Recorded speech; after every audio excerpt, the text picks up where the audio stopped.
HM Productions presents White Devil Podcast.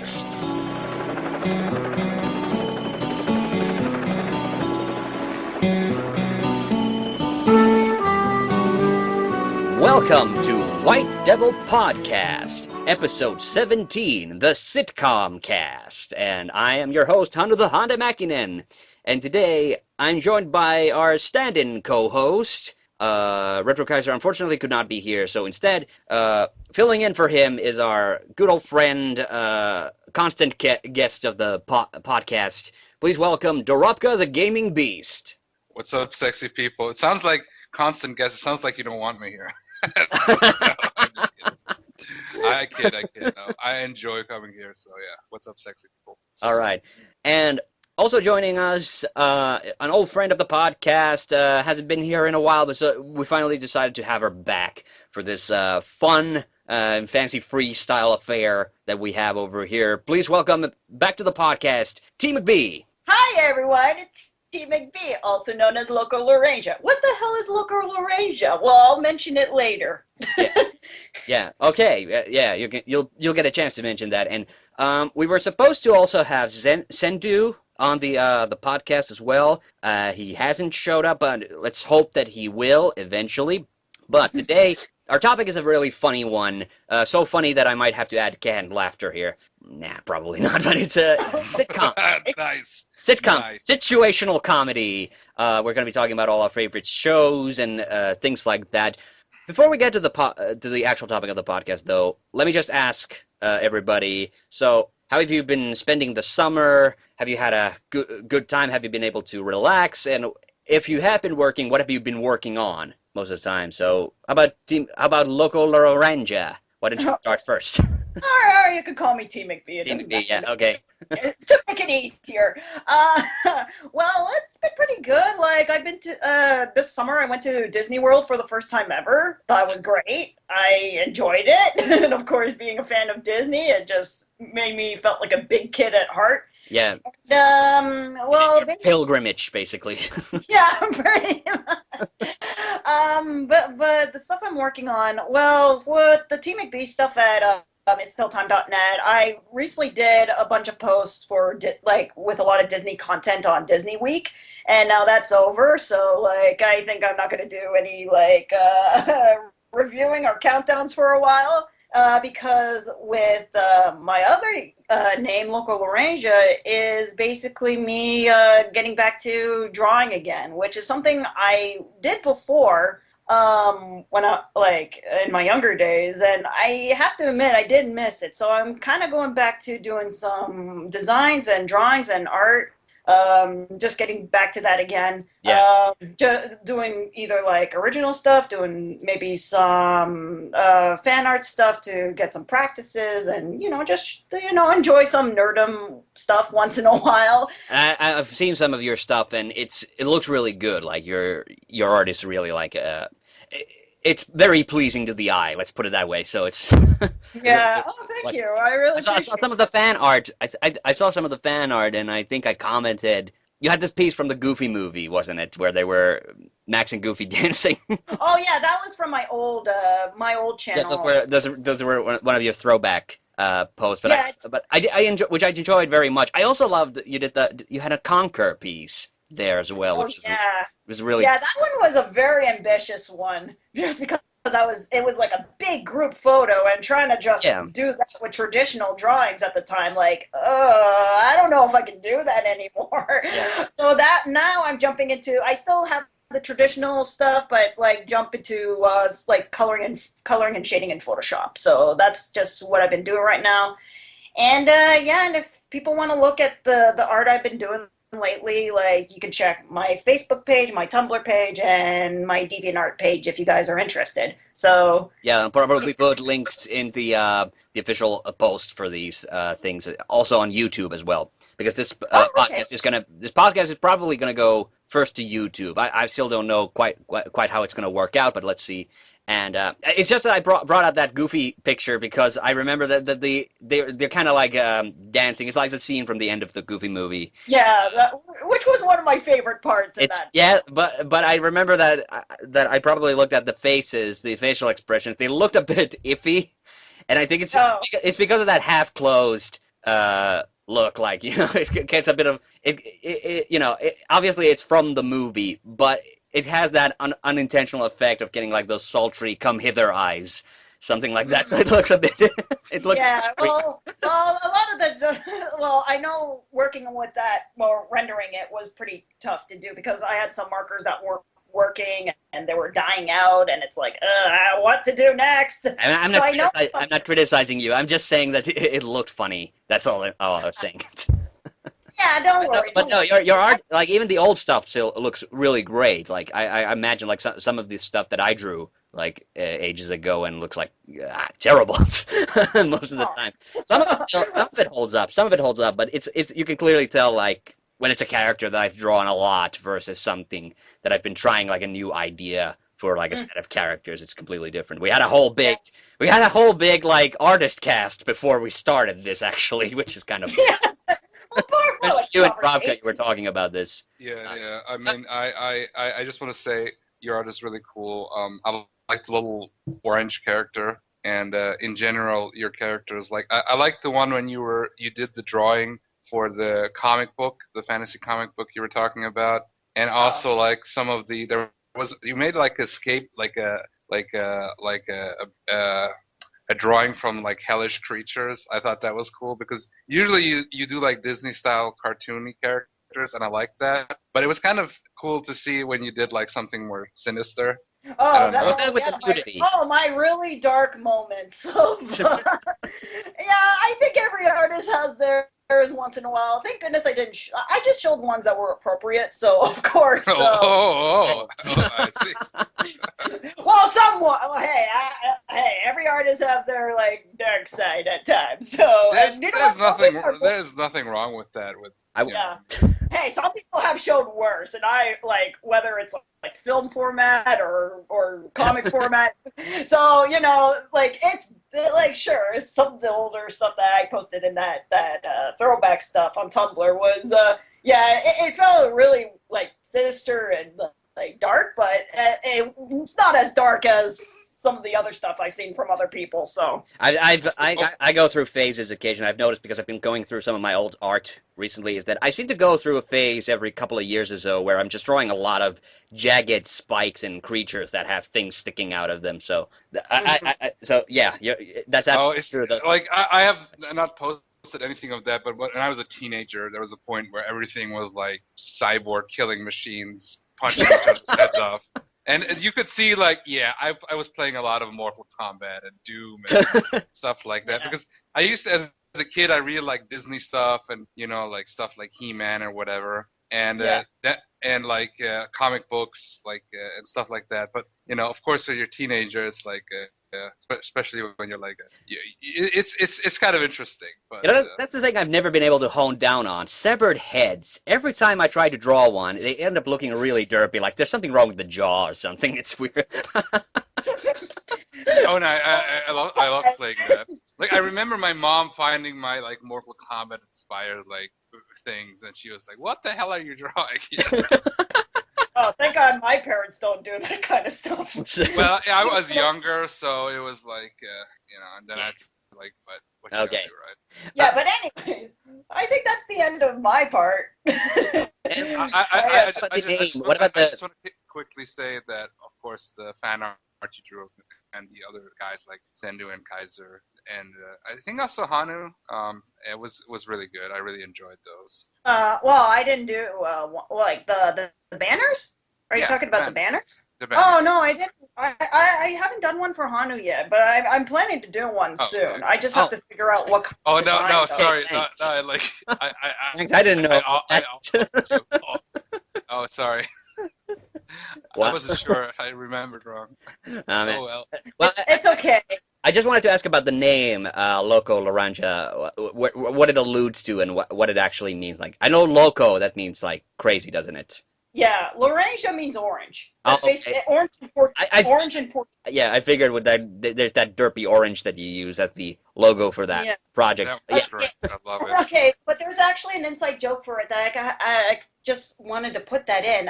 Basically, there was one trip that when I went to Portugal, my sister invited her close friend for 1 year with our family, and she was trying to like understand some Portuguese a bit, and then when she heard the word orange in Portuguese, she's like, "Oh my God, Laranja sounds like Lauren. From now on, I'm gonna call it Laranja." So that's basically the inside joke. I love it. Actually, it kind of bugged me for a bit, but I think I grew fond of it as I got older. Hey, at least it's better to call me that than, have people calling me Laura instead of Lauren. Like, that still pisses me off to this day. Oh, yeah. Oh, yeah. Yeah, they're getting people's names wrong. I had an awkward moment when I was going to Glasgow for when I was on student exchange, and I was trying to get an apartment there, and I almost nearly got an apartment from somewhere, and then somebody, it was a weird situation. Like, they were really bad at getting back at their replying to emails and things, and so I had a couple for like a week or so. I was trying to negotiate. Okay, can I come live here because you have this apartment up there? And finally, at the end of it, yeah, it's okay. Like, this is the rent and everything. By the way, you're a woman, right? Because I only accept girl tenants. And like, what? No. So what? Yeah, there wasn't any info on the site about that, but I guess this person assumed because of my name, which is Hanu. I think like this person was thinking like Hana, like something like that. That's where the confusion. Oh no. Yeah. Luckily, I did get that thing sorted out eventually, like the apartment business. But that was like the first time, like it was really annoying. And then that was the hitch then at the end. Yeah. Oh wow. Yeah. What about Darabka then? What have you been working on recently? Or... Yeah, I know. I told you this already, but it's the next project is gonna be finally the long in development hell languishing Star Trek themed Beastcast, where you were so awesome to join. Yeah. And then of course more Beastcast to follow. But I'm also working on a Virtual Warrior mini series in the series because apparently I like to do that. It's a basically, I don't know if you know about Virtual Warriors, but it's how I use different video games to simulate basically different like battles, who would win in a fight, like fictional characters. And this time, like it's thanks to Kaiser, I'm gonna do a whole like tournament with people from the next round and Mondo Coolcast, and I'm thinking also it's Tail Time. And so yeah.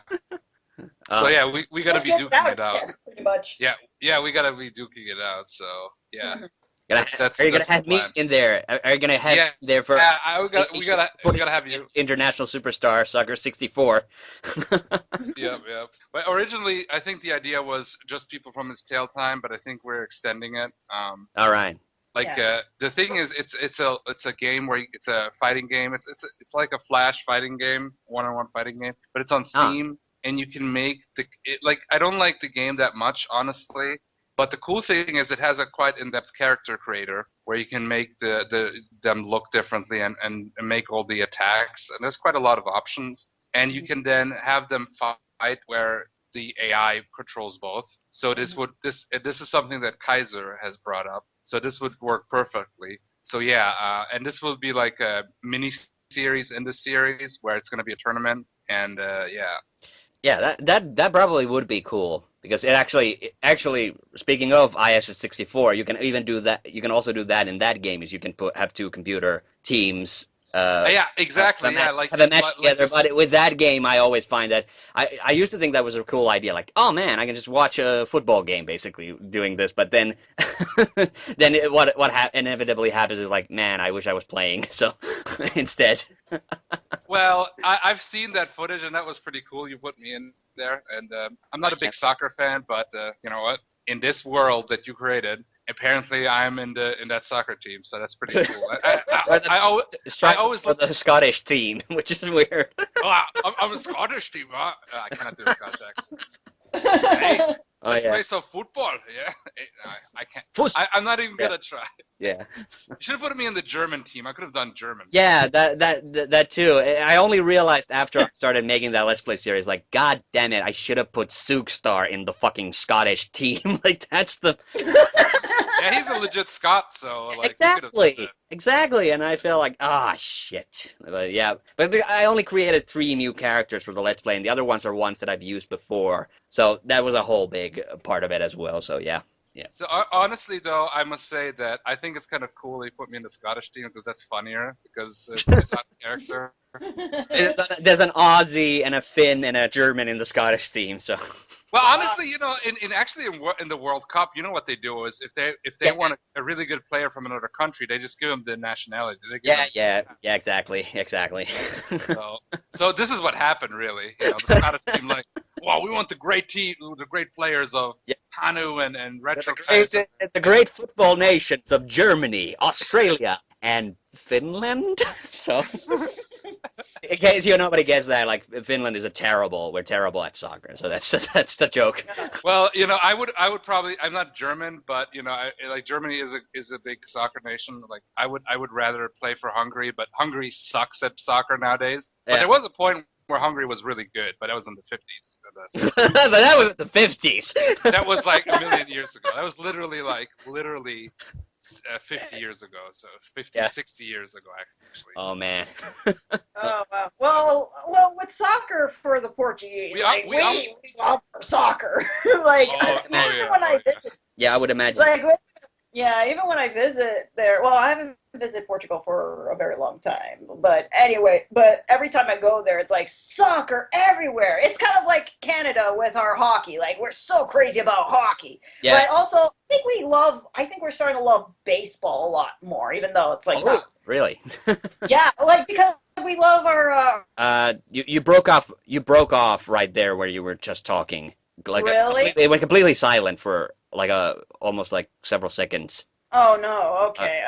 If you don't mind. Well, the baseball, like, you know, like I said, like, now I just brain farted. Oh, typical.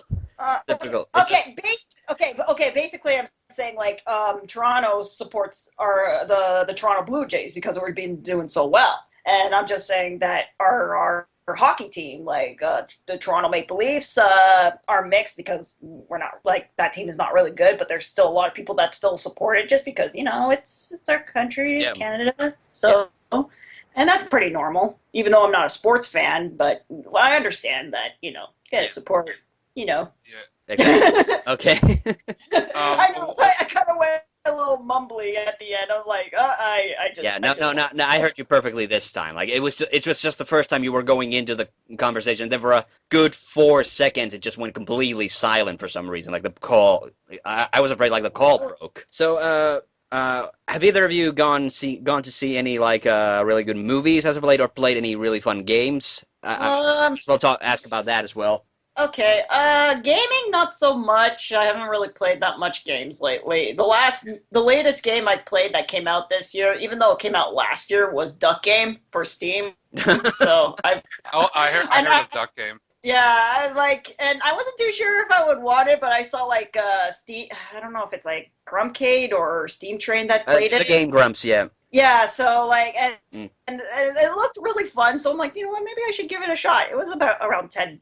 I'm like, okay, let's give it a shot. And I have to admit, I did have a lot of fun. And you know, for somebody who's not a fan of like online like multiplaying, I think this is one's the funnest I've ever had. Like, compared to any other game I played online with other people. So that's that. And the last movie I saw was Inside Out. Inside Out, yeah. Yeah, it was the Pixar's latest movie, and it's definitely one of the best ones I've seen. So, like, some people are kind of mixed about it, but a lot of critics are saying, all right, they really like it. It's coming out like next month in Finland, so I'm definitely gonna go see that as well. Yeah. It seems very interesting, so yeah. That's why I'm seeing it myself. Yeah, and like, even though the concept is not like original, but I think it's how they execute it is what I really loved. Like, they made it felt like old Pixar to me again, with like Toy Story and like Finding Nemo and all those other and even Up, like it just felt like those movies again, rather than just throwing in a sequel or a prequel just to please fans or to make money and stuff. So like I don't know, I just really enjoyed it. Okay. And, yeah. All right. And Darabka, what about you? Have you seen any? Like I've been enjoying the Leprechaun horror comedy movies, and they're fucking hilarious. I mean, Warwick Davis, because I'm a big, as you already know, I'm a big Willow fan. So Warwick Davis, who also played Widget in the Star Wars movies, that was his first role. Ewok, Ewok, yeah. And he was really good as the Leprechaun. I mean, like for me, like I thought, this is gonna be horrible, but this was great. Yeah. Isn't Jennifer Aniston in the very first one? Yes, she is. Yeah. She is. This was her actually. The reason I would ever watch one of the Leprechaun movies would be because it's Warwick Davis and then Jennifer Aniston. Jennifer Aniston is she's just there because she's a pretty chick. So that was her entire. Typical. Hey, come on. She's like a spoiled Valley girl, like 1-to-1. She's basically. The funny thing is, I was imagining that she's basically her Friends character, but before Friends, and she moves to New York, and she almost gets married because of her trauma with the Leprechaun. Because I like to do like cross-universe stupidity, as I call it. Yeah. Okay. All right. What about gaming? Have you been playing anything? I've been playing Skyrim as I do. I play a lot of Skyrim, and I just start I played now with my main character. I had pretty much almost all the basic content with expansions. That is like, and then I decided, okay, I had only like game fixing mods on there, but now I just started to do like new fan created stuff, like quests and items and stuff. So I was like just trying this out now, trying out these mods, and so I've been having a lot of fun with that. Other games, what I've been playing, can't think of anything off the top of my head. Okay. But yeah, that's pretty much. Let's stick with Skyrim and with mods, and it's been a great fun time. All right. And yeah, pretty much that's it. Yeah, and so Inside Out, I haven't seen that yet because it hasn't come out over here yet. Because it's for Finland, they have to dub it for the children and everything. So that's why it takes a while to get over here. But I have seen what I guess are the two big blockbuster movies of the summer, so to speak. So I've seen Terminator Genisys and Jurassic World. Okay. And to just briefly comment on those movies, like Terminator Genisys, I really liked it. I really had a fun time with that movie, and but me saying that doesn't necessarily mean much. I'm sure some Terminator fans are gonna have a problem with it, and also I also belong into that small minority who doesn't consider Terminator 2 to be the superior sequel and the best movie in the series necessarily. I'm more of a fan of the original, but the thing is like.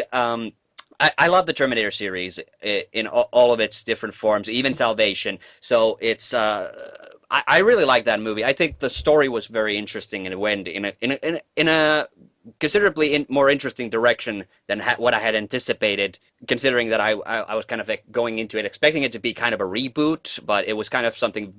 I had a lot of fun with it basically. Like the only genuine criticism I have for the movie is that the movie basically has two gears basically. Either it was kind of slow when there was a dialogue scene going, or it was going like at full speed, like 100 miles per hour. So there was never like an intermediate. There was like never like in the middle, like a middle speed. Like there wasn't like a build up to it was either an action scene going on or there was a dialogue scene, and that was kind of annoying a little bit because. It gets a little exhausting after a while, honestly, when the movie's just kind of, now it's slow, now it's fast, now it's slow, now it's fast, and Yeah, okay, I understand. I'm surprised that you actually like that movie. I've been seeing a lot of, some bad reviews on it, but I guess it's because, they're saying it was confusing, and I think they didn't really push up the R rating. It was a little more... You know how systems are we talking about Genisys now or Genisys? Genisys. Yeah. Yes. I want to see Genisys just because of Arnold, really, but other than that. But I want to see this whole scene in the trailer, young Arnold versus old Arnold. Oh yeah, that was an awesome. I want to see how well they did the CGI, because it does look impressive in the trailer. But let's wait. I was thinking, let's wait for the. I've been thinking about watching Jurassic World, but my brother, he said it sucked. But okay.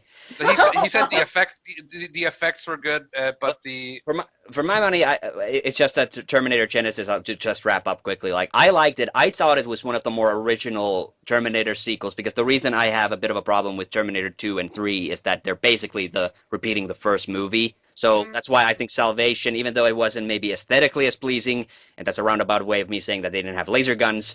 Yep,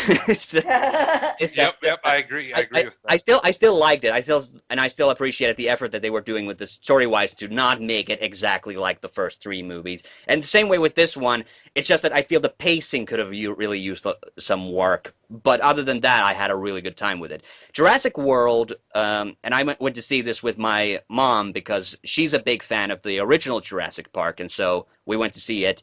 And her comment was that she wished that there would have been a bit more comedy in it. And the thing is, like, about Jurassic World, it's a big, dumb dinosaur movie, basically. So, yeah, that's pretty, even the first one has... Yeah, that's the thing about the first movie. Like, it is a groundbreaking achievement in movie special effects. But once you peel that away and, the likable characters and the human drama, it's a dumb dinosaur movie. So yeah.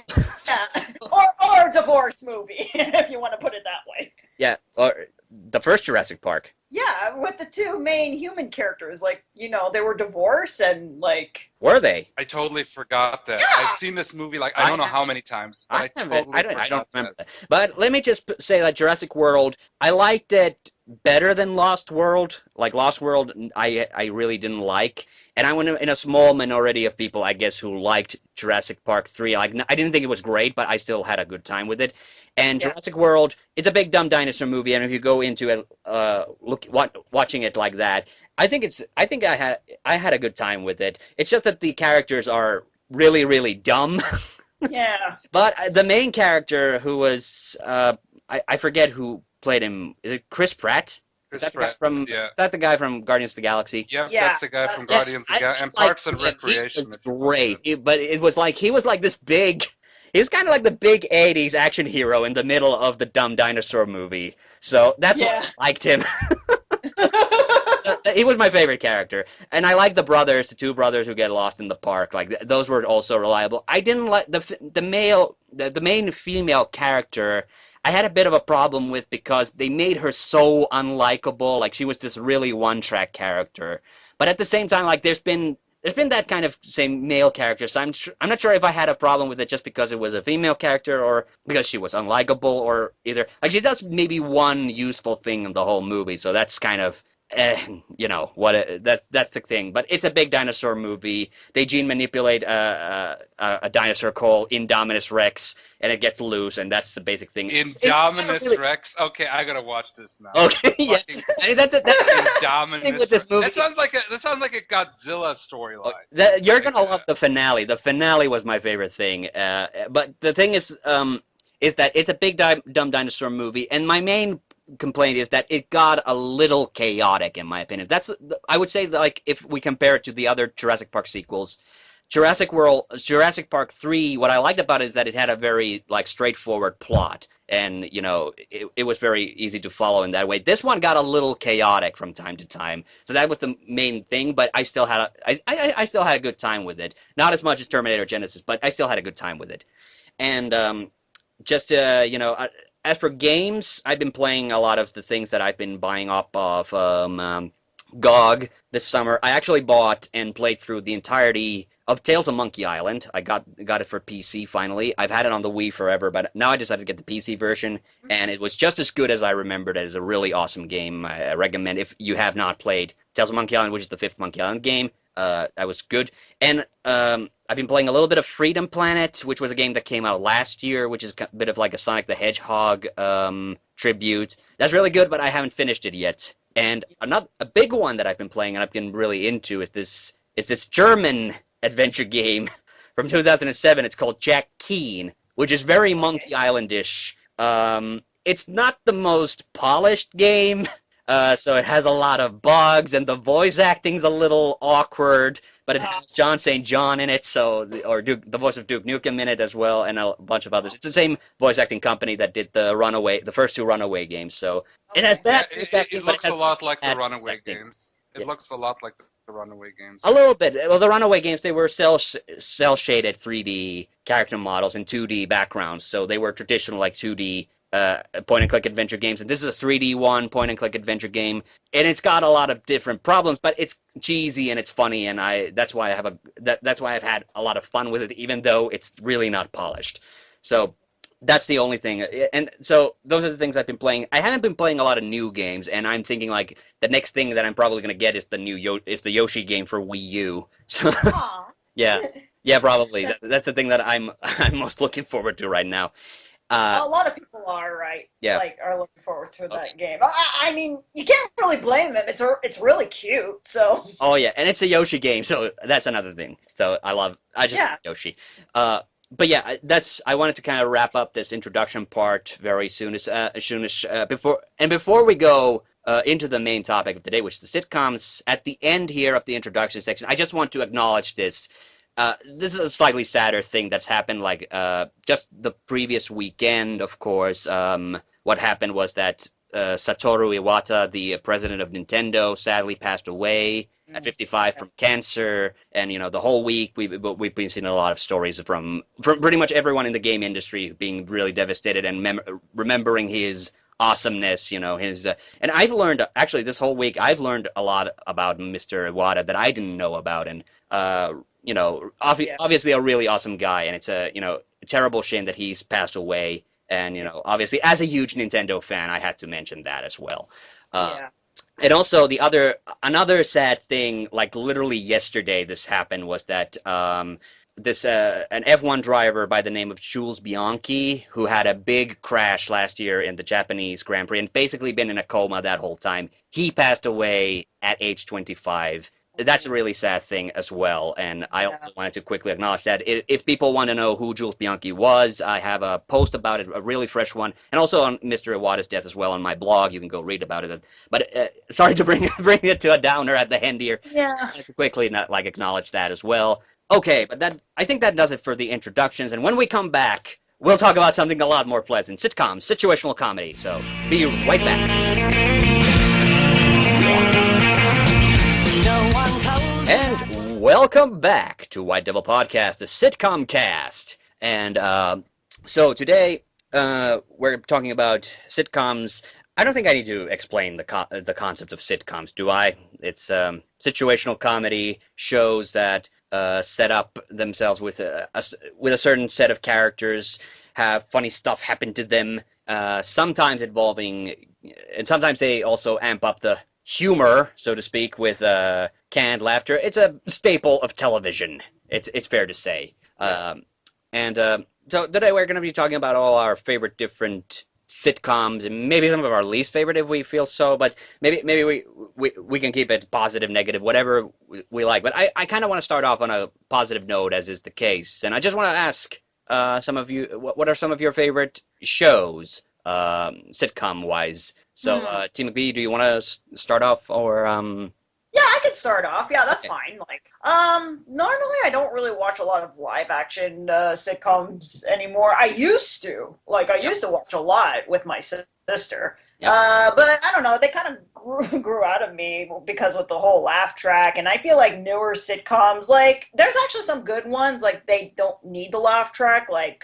Community, and even, like, Modern Family is pretty good. Quick vote here, sorry to interrupt, but how many of us don't like the laugh track? It depends for me. Like, I'm expecting it in old shows, but I don't really need it in new shows. Like, for example, I feel like, for example, ever since The Office, I feel The Office is actually more genius, at least especially in the beginning, that it didn't have the laugh track, and I feel like it's I like it because it's nostalgic, but it also is like, okay, now I'm supposed to laugh. It's kind of like. Well, personally, I'm a fan of the laugh track. Like, it's cheesy, but I also feel it has a lot to do with the timing. of like Oh the yeah, comedy, for everything. sure. But you're not that big into it. And I still like Okay. shows that don't have it. It's just that I personally don't have a problem with it. Okay. Okay. Yeah, I think I'm pretty much mixed with it. If it's like older shows that know how to put out the laugh track in the right places, yeah. But if it's just like overused, like every sentence that like a actor says something, like that is a little too much. And especially when it comes to the live action shows for the little kids, yeah, they kind of do that a little too much. But we're talking about the older like the ones that everybody knows, like Cheers and Fresh Prince of Bel-Air, like those were good. Like they know how to time the laughing right. Yeah. Actually, Fresh Prince of Bel-Air is still one of those shows. I may not watch it all the time, but once in a while I may like check it out, and I'm like, oh my god, I still remember some of these jokes. Like That's a classic, that those were show. all, I mean, I also What do you like. say to an Oreo? I say, what up, Carlton? I always gotta That think one that is it's like, not unusual to be loved. Sorry. Yeah. I also like the other shows too. There was also Titus. That only I don't know how many seasons it last, like maybe 3 seasons. And it was kind of like crude, like very crude, but somehow was funny in my opinion. I literally only remember that show because of Zach Ward, that he was in it. Oh, Guy who played the lead in Postal. oh, that explains everything. Yeah. But it was kind of a unique kind of sitcom. Like it was kind of like a dysfunctional kind of family with Right. guy talking about like his. But you know what? Like, I expected that you were gonna mention the animated one, so maybe your favorite animated sitcom. Yeah, I was gonna get there eventually. But of course, like I think everybody knows like how much I like the old Simpsons and South Park and let's see, Clone High, Mission Hill, Undergrads. Well, I kind of slightly mentioned Undergrads, not that much. But I feel like animated sitcoms now are a little bit mixed for adults. Like it's either you find some really good ones or some really shitty ones. And I've been finding really shitty ones nowadays, but there are a few exceptions that I like from today. I liked Bob's Burgers, how it started off. Like it's like a good show that we could finally watch on like Sundays besides Simpsons and Family Guy and American Dad. So at least it's something different. And it was kind of hard to get into, but it's surprisingly not that bad. Another show that used to be on not Comedy Network, that's the Canadian version. Comedy Central was Ugly Americans, which was very unique because it kind of mixed in like I love that show. like this. Yeah, you watch Ugly Americans? That's pretty well, sorry. Just continue. I'll talk when it's my turn. Oh, okay. I kind of liked how it mixed like fantasy creatures and people into like this like big city human world. So it's kind of interesting. And the one I've been recently checking out, and it's gonna come with a second season pretty too, is Rick and Morty. Like Rick and Morty, like I wasn't too sure about it at first. But I think as I watch it, it became very hilarious. So Was Rick and Morty? Was Rick and Morty? Am I getting this mixed up? But was Rick and Morty like an internet thing, and now it's on TV, or was it always always a TV show? that part I'm not 100% sure, but like all I know, it just came on Adult Swim on. But this is the thing. For some reason, animated sitcoms, they don't seem to make a big splash over here in Finland. Like I have not heard about most of these shows except like the really big ones you mentioned at the start, like Simpsons, South Park, and did you mention Family Guy? Yeah, somewhat, but. But you're not a fan. Okay, yeah. It's just that it seems like those, especially the Bob's Burger one you mentioned, and the other one, the Darabka, has seen, like those, they don't air over here, so I don't know much about those shows. Oh, yeah. It's more like something you have to check online to check them out. Even like with Rick and Morty, I have to check them online because Canada hasn't played them yet for some weird reason. And I'm like, thinking to myself, when are they playing Rick and Morty? There's like nothing, like the only thing I watch like at night with Teletoon, which is like kind of like our Canadian version of the Cartoon Network and Adult Swim. The only show I watch at night is repeats of Futurama. Like that's pretty much it. Like everything else is just like there's Archer, but I feel like I can understand the popularity of Archer, but I think I grew tired of it. It just wasn't really my my cup of tea. Do you have like an absolute favorite that you can name? Absolute favorite. Well, definitely. Well, I somewhat have to. I think I'll stick with my top three: South Park, Old Simpsons, and Clone High at the moment. I feel like Clone High is another one that I haven't seen. What was that show, Darabka, that you had seen? You go ahead. Okay, so I a lot of the stuff that you said, like I love South Park, I love Old Simpsons. I can't stand what Simpsons has become. I'm like, nah. There's it's like okay.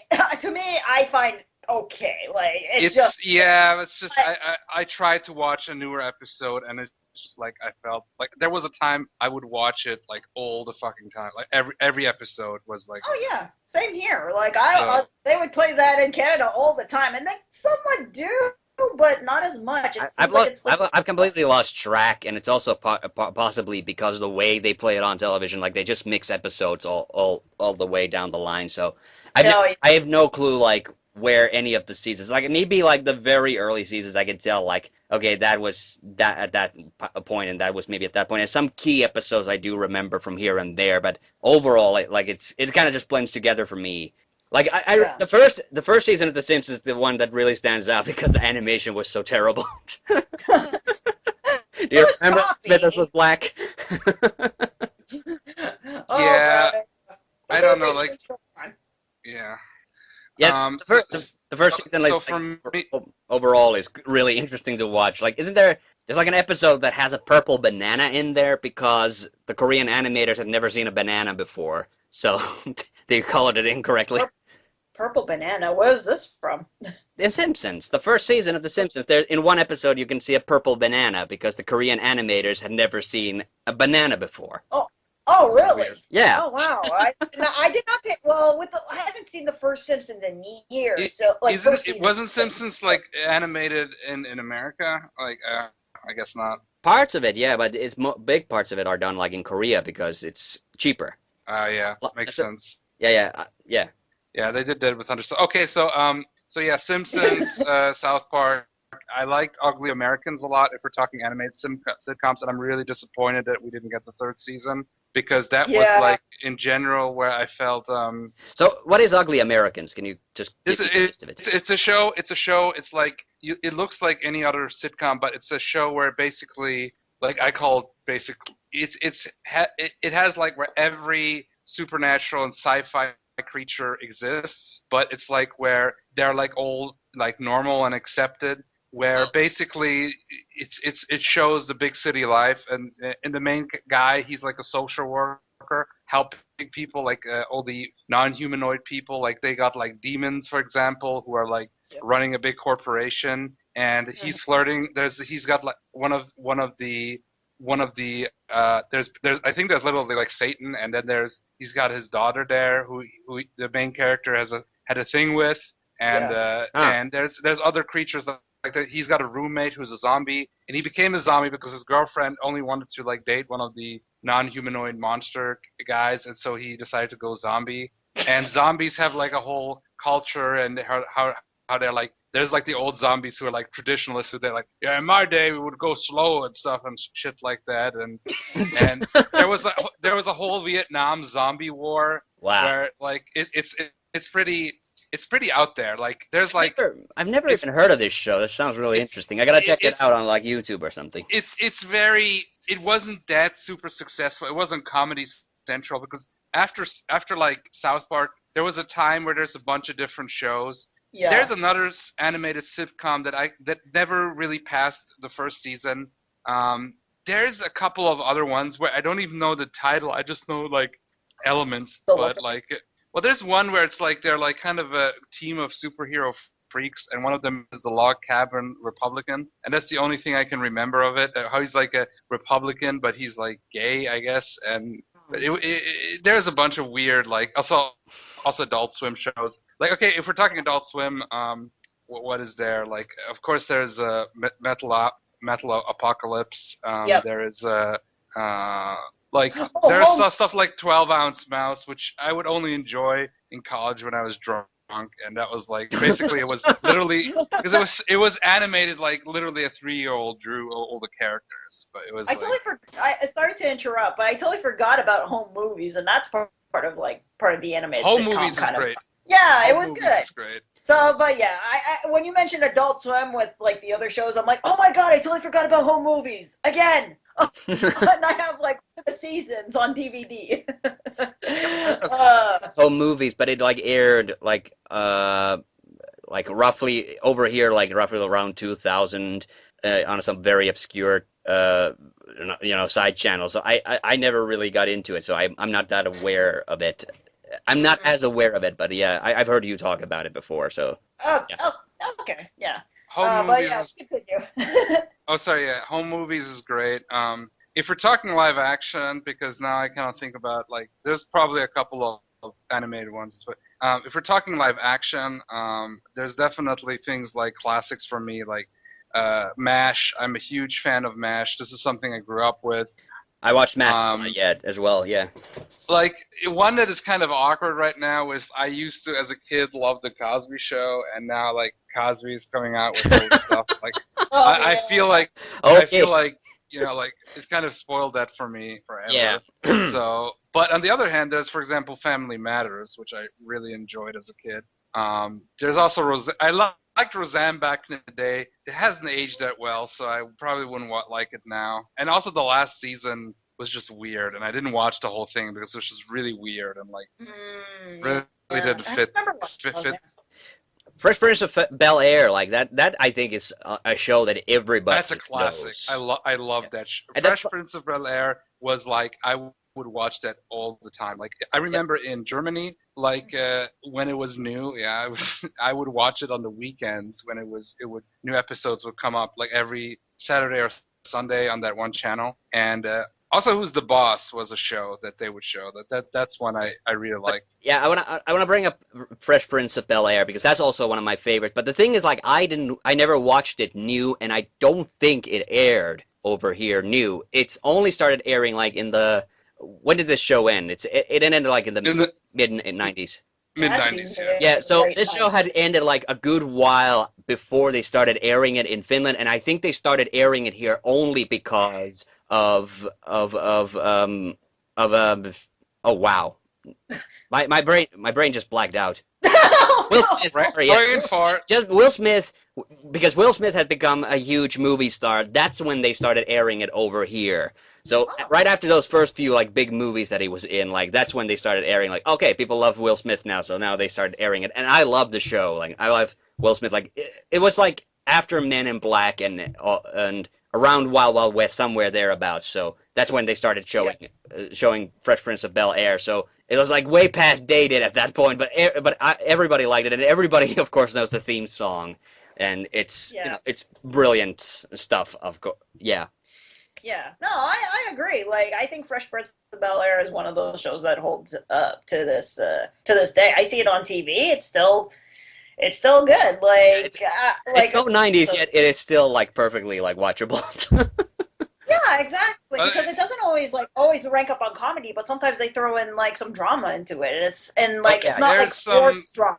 There was some really good moments. Like there's some really hilarious moments. I mean, for me, I always liked when you had Uncle Phil get mad and throw somebody out. That was like always great. But it was like the build up. Like it didn't get just out of nowhere. It was a huge build up. And what I also enjoyed, but like also the more serious moments. There was one moment which I thought was very touching, and it was where you had Will Smith, like the character in the show is very much modeled from the real Will Smith in many ways, because in the show he didn't know his dad, and then his dad appeared, or his dad left his family, and his dad appeared, and he was first angry, but then they kind of made up, they kind of were, they would talk it out, and then his dad had this idea that they would go, because he's a truck driver, I believe, that Will Smith would come with him on this huge round trip and kind of reconnect. But then his dad kind of wussed out and basically told Uncle Phil he should, because Uncle Phil didn't trust him, and he had good right to, and he was protective of Will, and basically what happened is he basically told Uncle Phil that if he could tell Will that he cannot make it, and then Uncle Phil told him, and then Will like just broke down and cried, Yeah. and and actually I heard that Will Smith legitimately was crying, and that wasn't acting, and that just the actor just I can held him in his arms because. I made that Oreo joke as well, and the reason I remember it is because I remember that episode so well, which is where they're trying to return a car that had been lent to Uncle Phil, I think, and Carlton and Will are in the car, and they're trying to, and they get lost at night, and they get pulled over by cops, and they get arrested, and then Uncle Phil and the guy who owns the car, they come and get them out of jail, and that's kind of, it dawns on Carlton, because, you know, the thing is, like, they live in, like, Beverly Hills, and he's, you know, they're a rich family, but it finally, like, dawns on him that the reason that they got arrested was because they were black. So it's because so it could get, like, heavy, really, like that, occasionally, even though it was a silly show most of the time. Mhm. Yeah. Yeah. So, but I think that it's one of those shows that do it pretty well. I mean, if it there are some other shows like I've seen in the past, and sometimes it's just really like not outdated, but just so too forced. For example, Full House. Like I used to watch Full House as a kid. Oh my God, yeah. And I don't know how I was able to watch it. Like it's just too cutesy for me. Like nowadays, like it's like I don't know. So I never really liked Full House. Like even back in the day, I thought it was just too schmaltzy, and and I was a guy who like I even watched. There was Family Matters, and this was one of the other TGI Friday, and I didn't know that because it was Germany, but I did recognize some of the stylistic similarities. Right. And one thing I've noticed is that, for example, they had this one show that it was like, I don't know, it was kind of like a remake of the Brady Bunch because it was two people, Step by Step, I believe that was the theme song. That was one. Yep. What was was that one I like to watch? It was still corny, and they still had episodes like, in a very special episode, the main character is gonna try drugs or something. This is what they call the very special episodes, and Family Matters had tons of those. And I didn't like it because it was very ham-fisted, and like I understand why they did it. Okay. And some were better than others, but I think Fresh Prince did it often the best. Like that episode you told me about, they got pulled over because they're black. Family Matters did a similar episode, but it just didn't feel. It was okay, but it didn't feel as good. With Fresh Prince, it was, I think, much better done. Oh, also another show I forgot to mention is that was on the TGIF lineup is also Boy Meets World. Like that was also another show. Like that was a good show. Like yeah, it was also good, and it felt like just like Fresh Prince. Like it had its like funny moments, but it also surprisingly had some touching moments too. Like that was done well. So. I mean, that's a big thing. I always remember from this is like from I think from like I heard on the commentary of something of Bruce Almighty or Liar Liar, one of those movies because they have the same director. And he said that you know the comedy like you can have like freaking Jim Carrey who's like you know fucking hilarious and anything he does is like gold, and that stuff is great, but he also has a firm belief that if the story of a movie of a comedy film doesn't make any sense, then that comedy is just kind of there, it's just kind of wasted, that it doesn't have anything to latch on to, so you do have to have substance along with all the silly things. For sure. Yeah. I definitely agree with that. With any fictional story whatsoever, whether it's put it on film or TV, like you gotta have a balance of comedy and drama. We kind of didn't get around to the whole question. We got kind of caught off on the Bel Air trail. But Darabka, what would you say is your favorite sitcom? Well, my favorite sitcom, if I have to choose one, which is really hard for me, it's probably MASH. I would say MASH. MASH, yeah. Yeah, that's MASH. Solid pick, yeah. There's different. And also MASH. Also, There's kind of two. I've heard that there's two different versions of MASH that they aired. There's the American version, the original, and then they made a version they showed it in Britain, but in Britain they showed it without the laugh track, which was kind of weird because I saw the version that had the laugh track. So yeah. I didn't see in Germany the laugh track one. Yeah. I grew up. There was a time where they would show it in the 90s in Germany. There was this new channel which was literally called the cable channel, and it still exists. And they would show two shows, and one of them was MASH, and the other one was Hogan's Hero. So it was kind of the weird. It was kind of the weird military comedy hour. You know, it was just weird. I've only seen Hogan's Heroes on YouTube, but it does seem like a weird idea. But man. yeah, Prisoner. Hogan's Heroes is a weird show, but it's hilarious. It is fucking hilarious. Like it's also like kind of weird because in Germany any kind of World War II stuff is always like it's very sensitive. Yeah. But because it's like so goofy, it's like it's okay, and I would say I would probably enjoy the German better just because the two German main characters in that show are just so hilariously voiced in German because you have Kommandant Feldwebel Schulz, who is like this, he's like this the soldier, but he's like a really good guy. He's just he's just in this war and he cannot help it, but he's a real Bavarian guy. Is that the fat guy who's always telling them don't try escaping? Yeah, exactly. That's Okay. him. And he is like voiced so well in Germany because he's got this perfect Bavarian accent, and it's just great. And you really can only appreciate it if you know German. Yes. And I grew up in Bavaria, so for me that was great. And the Klink, Commandant Klink, he's got like this perfect Klink. Eastern German Saxon accent. So it's like the two obnoxious German guys are just hilarious, and they're trying to have any control, but they're so inept that you can't be angry at them because they're not like it's a good show. And but like MASH was a better, like it was more down to earth. And there was some goofy shit in MASH for sure, and some stuff that where you just this would never work. But they have, when it gets serious in MASH, it gets really serious. Well, because it was, what was it? Was it set during the Korean or Vietnam? The Korean War. Oh yeah. Okay. So it was, and the show, of course, about a field hospital, and so the guys are all doctors and things. So, but I remember I really liked MASH because of that it was very down to earth, but still funny. It was really funny. It's kind of like Ghostbusters, I guess, in a way that it's kind of a casual thing. If you take out like the ghost, like the human interaction, that's what I'm trying to refer. Right. Yeah. A little bit. Okay. Well, I think anyway, so it would be probably MASH.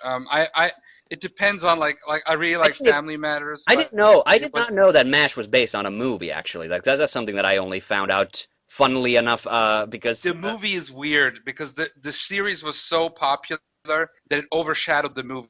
That's the reason, isn't it? I think that's one of two shows where the TV show, actually almost three shows, but I would say definitely two shows where the TV show has become so popular that people forgot about the movie. The other one would be the Stargate TV show.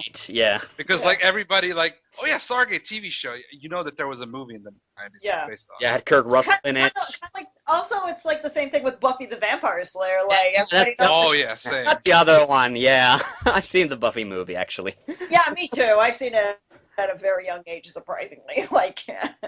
And I felt like I wasn't a big fan of Buffy, but like I know my sister used to be a fan of that show, and I liked Buffy, and I even liked I liked Angel. It's just that when those shows, the further it went on, like they kind of drifted off, like it got because they had a kind of a cheese factor, both of those shows. I think Angel was supposed to be darker. I'm not sure if it succeeded, but they got progressively more depressing, both shows, as it went on, and then I stopped watching. I kind of stopped at one point. Like I used to watch it with my sister because like I was kind of forced to watch it in some ways. Okay. So I'm like, I'm done. Right. I don't get this show. So. Okay, but MASH, that's a really good pick. My favorite sitcom, and this is going to be a really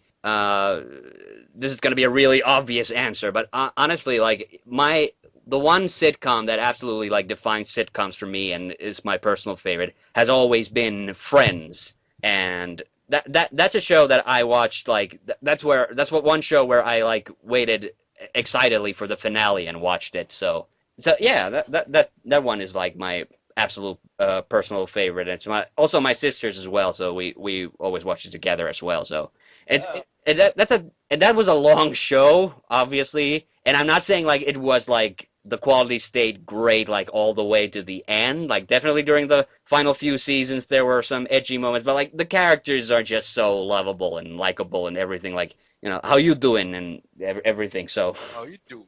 how Yeah, you It doing? good was. times. Smelly cat, smelly cat. Uh, What are I've been they actually feeding you? Yeah.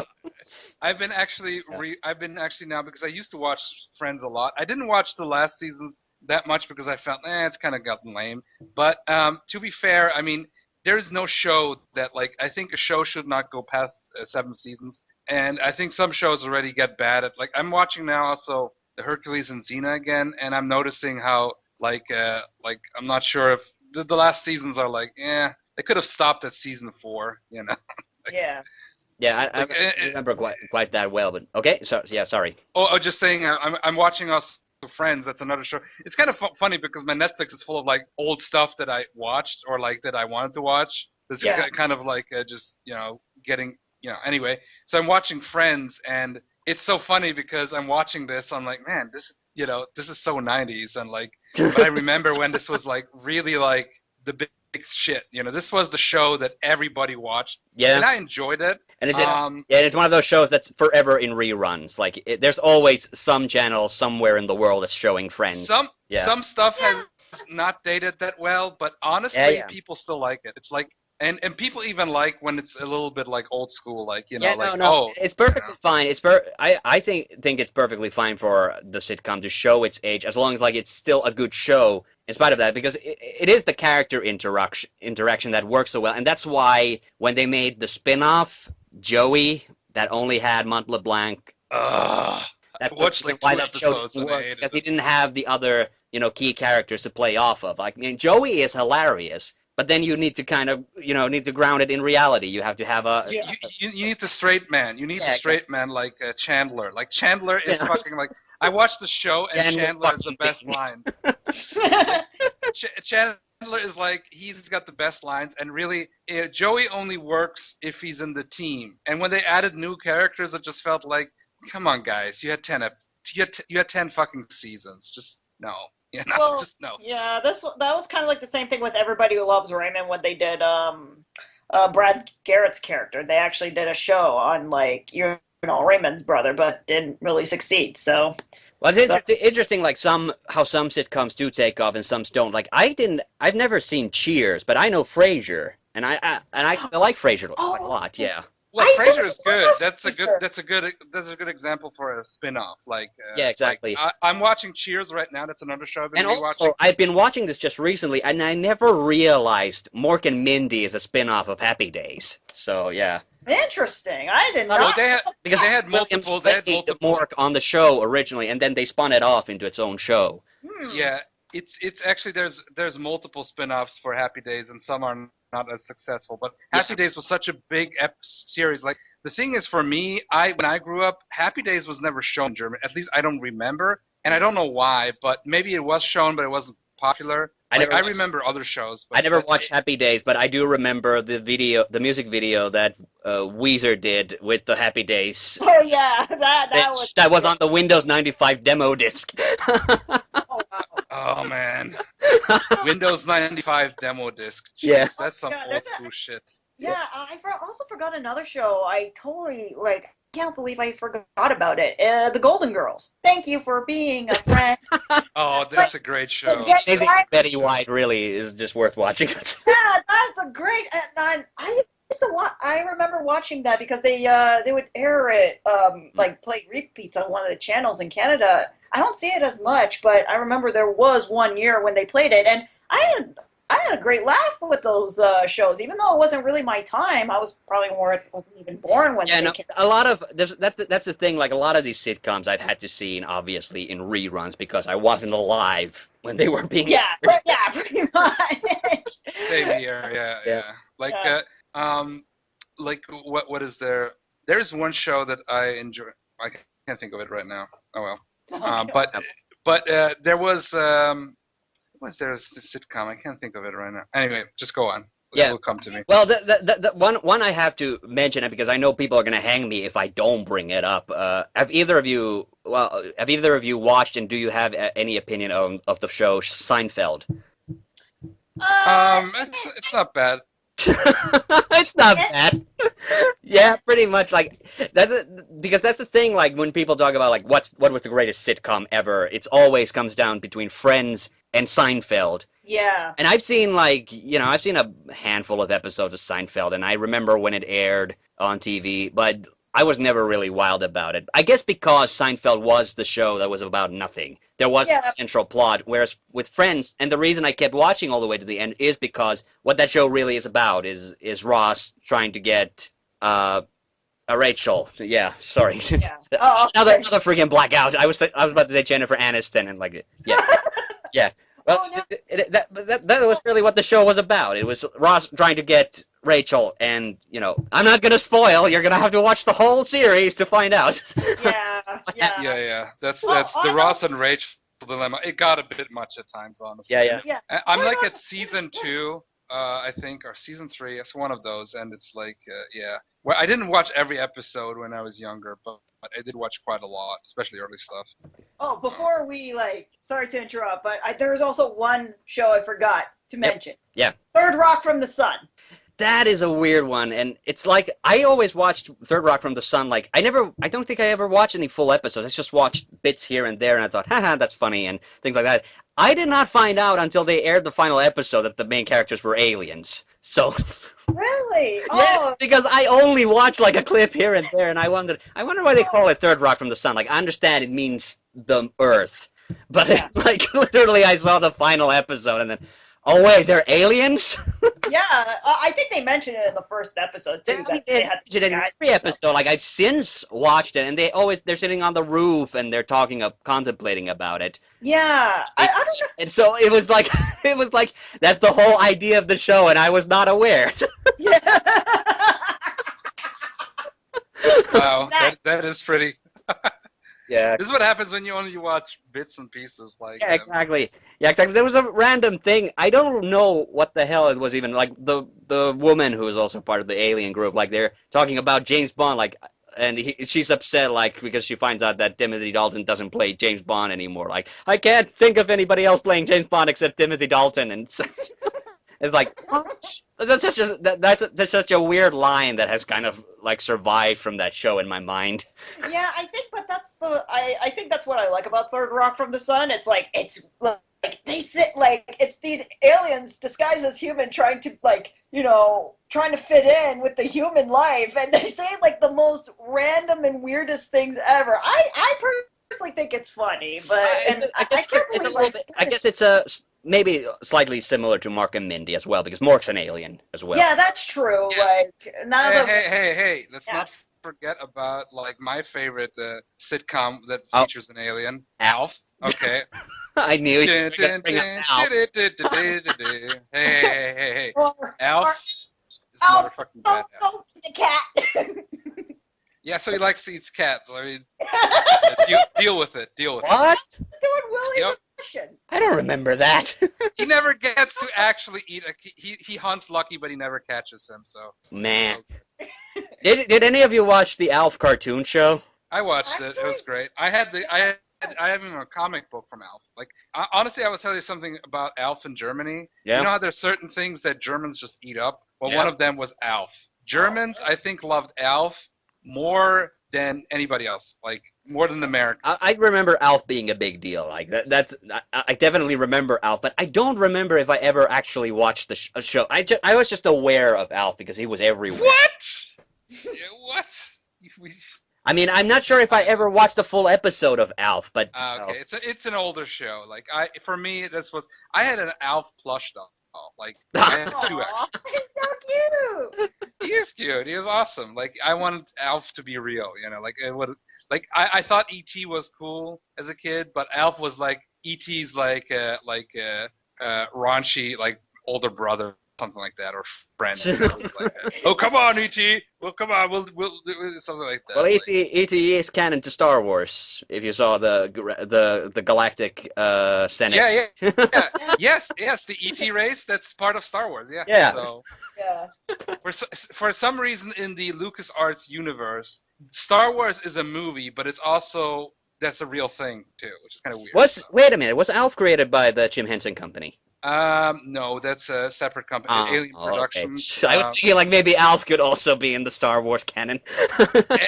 When I was a kid, he totally was. Like, I mean, he's probably the elf race is probably somehow semi-related to the Ewoks, you know, probably. Oh man. All right. Yes, that's one way to bring Alf back to this generation of viewers. Yeah. Make him as an Ewok. There we go. Another sitcom that I liked very much and watched all the way to the end was That 70s Show, actually. Which is funny because you talked about like how some sitcoms, or we've talked about how some sitcoms don't age well. Well, how about a show that is intentionally set in a different time period? Well, Happy Days was the same thing, wasn't it? It was made in the 70s, but set in the 50s. So, Yeah. and that's the weird thing is that's why I started watching 70s Show, because it was set in the 70s and I was like kind of laughing at the period. So at first then I got invested with the characters, and that's why I watched it all the way to the end. Well, that's what they do. They get you hooked they basically get you hooked with some kind of gimmick, Kelso and then they hacked a Pong machine. Kelso hacked a Pong machine on the 70s Show. What the fuck? I know. Like, paddle smaller. I watched it, but I never like watched all the episodes. Like it's like all the TV shows. Like there's almost no show where I watched all the episodes. Yeah, and it's except maybe Next Generation, Star Trek Next Generation. Yeah, it gets tricky, especially like 70s Show. Like I was shocked too. Like I looked at like, God damn it, like there's like 10 seasons or something like that. So it's and by the end, the shows always get bad. Like you have characters, you lose, and then it's like, Well, I think 70s Show stayed, like, it didn't overstay its welcome. Like, yeah, some characters left the show, and they did shuffle around, like, some of the couples a bit. But I thought that was always kind of interesting. Like, it did remain consistently funny, but I think what happened, especially, like, later seasons, I think they started to downplay the 70s thing a bit more. But I still think I still enjoyed it. I mean, it took me a while to catch on to the fact that in the circle scenes that the kids were smoking pot. So that's, that's another thing I caught on to kind of slowly. So one of my favorite circle scenes is when they're the super friends. Oh, I remember. Yeah. Two of them were like the super twins, and they were making out, and they were yeah. I don't know what the hell. I don't know. I guess. Another random shit like Kelso. God damn it, who's the actor who plays him? He was he was on the show Punk'd. Ashton Kutcher. Ashton Kutcher. Yeah, Ashton Kutcher. There we go. Kutcher said, he's the Fonz of the show, basically. He says all the memorable crap. Like, I remember another line that for some reason is stuck in my head. Like, I think The Incredible Hulk might be the best television show ever made. So, Kelso's a Marvel fan, so that's another. I think my favorite Kelso parts, like, I'm not a big fan of that 70s show, but I remember watching some of it, and there was like moments of him with not Eric but the other guy, and he was getting beaten up by him all the time. Hyde or Fez? Yeah, Hyde. Hyde. There we go, Hyde. And like, and he's like, "Ow, my eye!" Like in every like flashback. Oh yeah. I think that was like the funniest part I remember from that show. Yeah, that's his catchphrase, like "Ow, my eye." Yeah. That became the catchphrase? Like, I did not know that. Oh, that's what Kelso falls down. He does like, say, oh my, he does. Yeah. Well, keep in mind, I watched little of this show. So, I don't know. I've known some things, but not all of it. Yeah. Like, I remember when one of the big thing was, Mila Kunis and Ashton Kutcher's character. They would date, and then you had the other guy with the weird hair and the sunglasses. That's Hyde. That's Hyde. And Hyde, and he couldn't stand her. And I remember when he described, this. How could you date her? Like, because he imagines her when she's talking, and then in like, I don't know, like some Hawaiian outfit, and then he imagines her afterwards when she's not talking, and that's That's how I like it. It is just so funny because it's the same clip without voice. Like, oh yeah, now I can see that she's actually quite attractive because they didn't notice it from her annoying voice, I guess, or something like that. That was the whole thing. Yeah. But I don't know. I thought I liked the show. I might want to watch it completely. Just get. It was a hilarious show, and especially Red. Like I'm gonna put a boot in your ass. Oh, he's great. Oh, Red yeah. is from RoboCop. Oh, yeah, Like Red's RoboCop villain in the Yeah. show, and I couldn't stand what's his name. I couldn't stand him. So anytime Red would say, "I'm gonna kick your ass," or something, Eric. that was great. Eric. I couldn't stand him. His Like, son. Oh, you could. So you sympathized with Red. Well, the thing is, in one hand, Eric was cool because he was like the nerd of the show, and he was like really into Star Wars or something. Oh yeah. But again, just like Big Bang Theory, that I gave that I watched a lot of episodes, and at first I enjoyed it, but then I realized that the whole thing is just let's make fun of the nerdy guys, and I felt like that's the entire show, and even the nerdy chicks apparently they were like. I don't know. It just felt to me kind of stupid, like the storyline, Yeah. No, I understand. Yeah. It just felt like, here's the nerds, and let's make fun of them because for All right. I don't know, for our parents, basically. Is there one Yeah. big show? We're kind of running. We're still got a good 15 minutes to go. But do you guys still have a show you want to talk about that comes to mind that we haven't really discussed?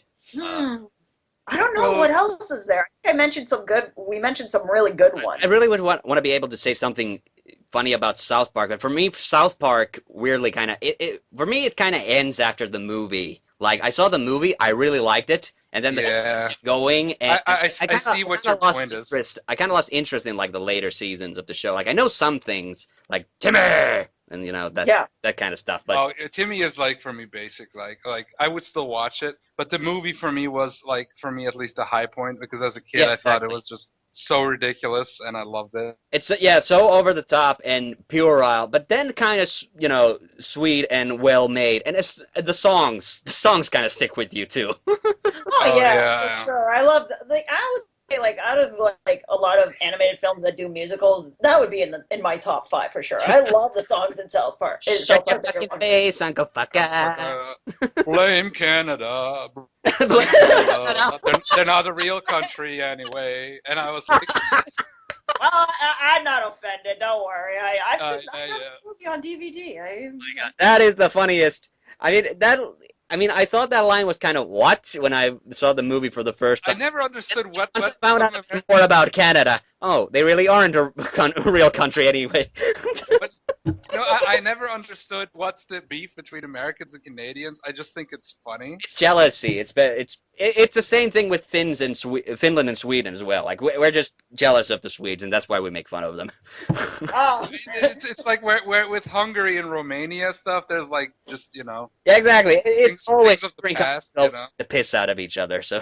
Oh yeah, there's always like that always existed. So. Yeah, well, actually now with Americans and Canadian, we're kind of toned it down nowadays. But I know before, in the 90s and 80s, it was or even older, it was pretty uptight. Well, I think it was also more of a joke. I remember what's his name?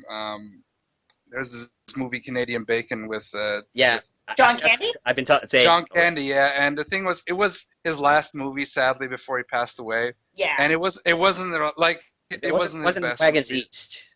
What? John Candy. It could be. I thought Canadian Bacon was his last movie. Canadian Bacon's 80s, isn't it? No, that's early 90s. Oh, okay. Well, yeah. Okay. Well, it's just before his death then. Yeah. Okay. Yeah. Yeah. But, so for me, it was where I felt this was as ridiculous as it got. I thought for me, honestly, it was kind of more of a joke at this point. Oh yeah. So. Even watching Canadian Bacon the first time ever. But I guess maybe I was a teenager and didn't comprehend it, the joke. I was turned off by it for some weird reason. And that's weird for somebody who also watched South Park Bigger, Longer, and Uncut before that. I don't know. I don't know. Maybe it was just the tone and the jokes how it pulled off. I don't know. It wasn't a very good. I love John Candy, but this was one of his weakest movies. Yeah. It was where because John Candy is always good as the lovable goofball, who's not a bad guy. He just runs into like situations that he can't handle, and then him dealing with that.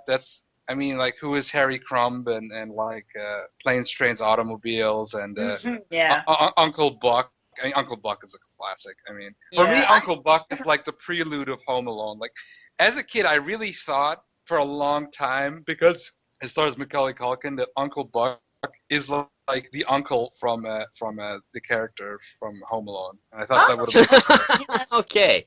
Well, I think I rather wanted it to be, Hey, I just remembered, this is a really obscure one, a sitcom that I just remembered.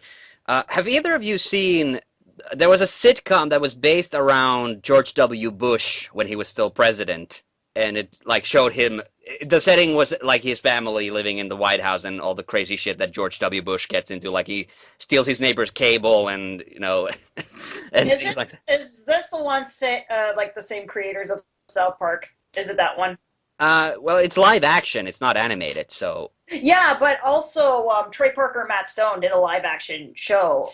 It could be. It could be. I think this is the show you're talking about. I think I've seen. There was a time where Trey Parker and they have a couple of live action comedies which are really weird. Yeah, I like that show, and especially he has a this bimbo secretary, and she does a lot of things. Like I remember.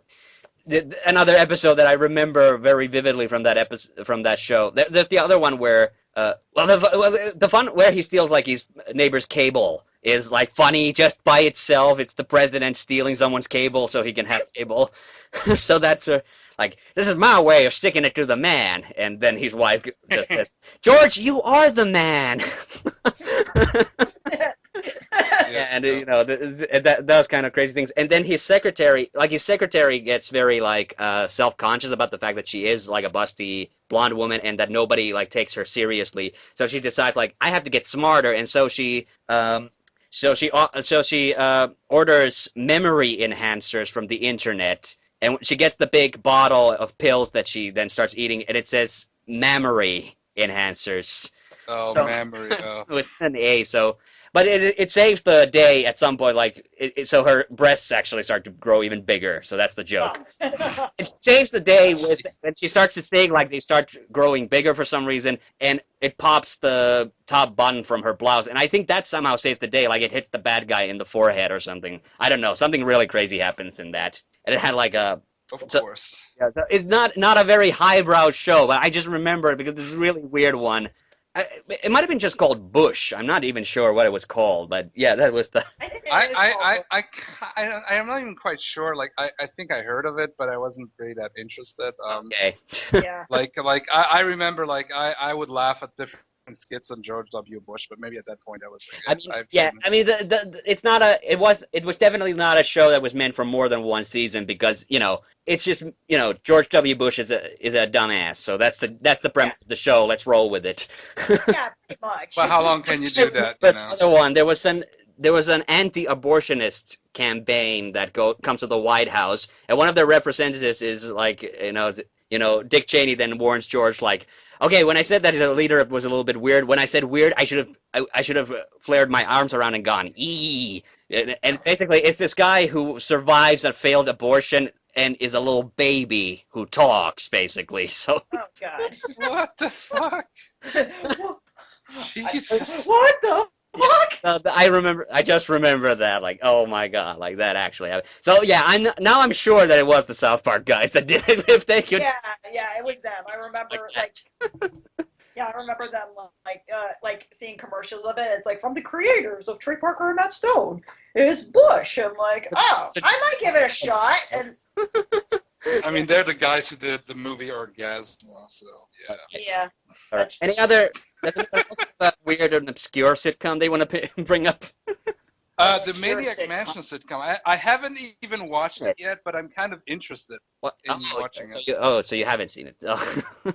Yeah. I'm not yet, just because I was reading about Maniac Mansion and I was curious because I always thought to myself, Maniac Mansion, that would have been a great movie, like in the 80s, like just to make, because it was already made in this style, like. Yeah, we had this conversation on the adventure game cast. That's a weird Oh, of course we did. Yeah, Oh, but that's a sorry. weird Yeah, one. forgot. Like I knew about that. I also know about the fact that they did make a TV show based on Maniac Mansion, but it wasn't like, it was apparently like very tenuously based on it. So, it And was almost nothing, and it has almost none of the characters, and I just felt it was just in like that's why I didn't even want to watch it because I thought yeah, it could have been a great show, yeah, and like I still think they should make if they ever make a movie out of Maniac Mansion, they should keep it in like an '80s style, yeah. kind of like something like Kung Fury does Yeah. it, you know. Yeah, that's a weird one, like a sitcom based on a LucasArts adventure game. The Sam and Max cartoon, that was actually a pretty good one, though. That's where they stuck more or less to the source material. Yeah, I haven't seen that, but yeah, it should be a cartoon definitely. Sam Max. yeah, that was It was yeah. pretty much a cartoon. It was a comic that turned into an adventure game, and then they made a cartoon show of it. But you can. Oh, okay, okay. So guys, so you don't have any other obscure ones? I've got one that I could still mention like really quickly if you guys can't come up with anything. Yeah, go right ahead. Like that. Have either of you heard about this show called Soap? Soap. What is it about? I think I heard I think I heard the name, but that's it. I don't know many of the actors. It's one of the earliest ones to feature Billy Crystal in it, and it was basically a sitcom that made fun of soap operas. And so it had everything like, there's these two families, they're friends, but one of the dads is in with the mafia and is hired to kill the dad of the other family. And Billy Crystal is this guy who has a ventriloquist dummy, and he can't go anywhere without he has this kind of unhealthy, no, it wasn't Billy Crystal, it was one of the other guys who has this unhealthy obsession with the ventriloquist dummy, and he can't go anywhere without it. And Billy Crystal was a guy who wanted to have a sex change, and there's a big dramatic storyline about that. So, yeah, so it was kind of this was made in the 70s, and again, I saw this, it was on reruns on another show, and it was really weird, but it was really funny, too. And then I think at one point, the guy who is told by the mob to kill the dad of the other family gets abducted by aliens at one point. And he meets like a guy from ancient Rome while he was on the spaceship. And so it was a weird show, basically, is what I'm trying to say. Yeah. Well, if it was made in the 70s, then I probably would have not heard it whatsoever. Yeah. So. It's a pretty obscure one, but the premise was really funny. It's just the way that, you have those... so typical soap opera things happen to the characters, but they always just turn them on their ear and make them kind of like super silly and everything. Yeah, that's well. Actually, I do kind of have one sitcom and like obscure sitcom, and now it's been mentioned because of the movie Inside Out. Herman's Head. I'm sure that kind of rings a bell. I think maybe. No, I haven't heard about that. I have no clue. That's something I've not even heard of. Really? Because everybody's That's talking about it, and then and then like ever since like the movie Inside Out came out, everybody's comparing it to Herman's Head, which is basically sort of like a same kind of concept where like a worker, like a middle-aged man at work has like these thoughts and has these emotions or these characters that represents emotions in his head. But it doesn't age well. I kind of watched it, and it's like... When was this made? Like in early 90s, like 91. But it was like on Fox at the time, so like maybe it just didn't like reach out. And surprisingly, like my sister remembered this show. It's like, oh, I remember Herman's Head. It doesn't age well. And even looking at like the first episode, like this doesn't hold up. This doesn't hold up. And it's sitcom that people are bringing up because of a Pixar movie. yeah, and the only thing, and sure, it may have like two actors that are from The Simpsons, even though they're not really main characters. Like, well, they're kind of like side characters. Like they had like Hank Azaria and Yearly, I forgot her last name, but she's the voice of Lisa Simpson. Like they had those two actors. I know who she is. Yeah. Yeah, so they had those actors. I'm like, okay, that's kind of cool. Like I kind of give it a watch, but it's just like the idea of like I don't know. It was just more of the emotions, like characters, like two of them at least, that seemed very like badly, not I would say probably cliche, because like you have like the one character that's tenderness and love, but it's a female and she has to act all cutesy and stuff like that. And then you also have like the big fat guy who's always thinking about lust and like incompetent stuff. Okay. And I'm like, this is bad. This is bad. This is bad. I'm like, I'm done. I don't know. Maybe I gotta check that out. But yeah, that's a weird one. Yeah. The Inside Out was... movie. Sorry. Yeah. Go ahead. No. I'm pretty much done. Like, what do you have to say? Like, I'm kind of interested. The Inside Out movie is actually I'm interested in that just because of the concept. I haven't seen it yet. But I don't know if it's in theaters. I don't think it's in theaters here in Germany yet. Or I have noticed. It's probably gonna be around the same time as we are gonna get it. Like in Finland, it's gonna be like exactly. Yeah. So I don't know. Like I think that when people say, "Oh, this has been done before," like, yeah, you know what? A lot of things have been done before, but you know. Exactly. Yeah. I mean, okay, like I could say, like, people don't understand, like in the 80s, like in the 80s, because of Star Wars, there was so many space-themed science fiction movies that nobody bat an eye. But it's like, for example, Last Starfighter, it did its own thing. You know, the whole setup was like that you had basically that it was on Earth, and you had a kid who was really good at a video game, and the video game happened to be a training module, and so it was a different setup, and also this was one of the first movies where they didn't use models, but they used early CGI, like Tron, and so the thing was, you can be unique, even it just becomes a genre, like just because somebody did the idea of your thoughts being actual characters. It doesn't mean that it cannot be done again. It's like, it's the idea of South Park did a really good episode where they said Simpsons did it, because Simpsons did a lot. Well, that was spun off from the real live reaction that people had to Family Guy, that they were kind of doing the same thing Simpsons were doing. But yeah, I absolutely agree that that's always really pointless. Just comparing it. Oh, they've done this before, because and things like that, especially. And I remember when Frozen came out, like before Frozen came out, like people were already like complaining about it, like, oh, this has nothing to do with the Hans Christian Andersen fairy tale that it was supposedly based around. And then like I just didn't even think about it when I went to see the movie, and like, there's nothing wrong with this. Like so what's people's problem? So it's kind of pointless comparisons, I think. Yeah. It's Disney's interpretation of Frozen and doing something completely different. It doesn't have to follow the same story bits. You can switch it up a bit. And I didn't feel like that's the problem. I have no problem with Frozen, but then I'm gonna be a complete hypocrite because I have such a huge problem with the Little Mermaid that has nothing to do with the Hans Christian Andersen story. I think the Little Mermaid, because the story is darker, I think they did. It's just they Disney-fied it. Yeah, you can. Well, yeah.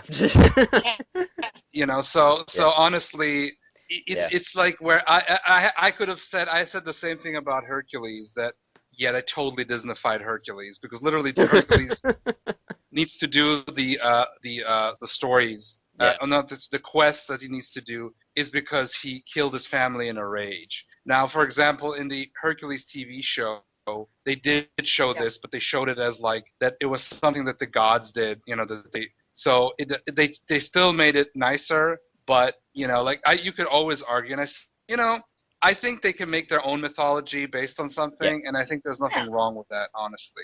Okay. So Disney, you know what I watched when we were talking about Disney? I've recently, because there's certain Disney movies I've never seen, and I said, okay, now they're on Netflix, so I'm gonna take this chance. So I watched, for example, Sleeping Beauty, and I thought, and I know that they did some changes there, and it was really good. Like, it was amazing, because I like these older Disney movies, and it was more traditionalist, but there were still small changes that they did. Same with Snow White, and this is another one I just recently watched, which I really enjoyed, because the animation I thought was it's kind of weird, because this is kind of this type of animation, especially with the human characters.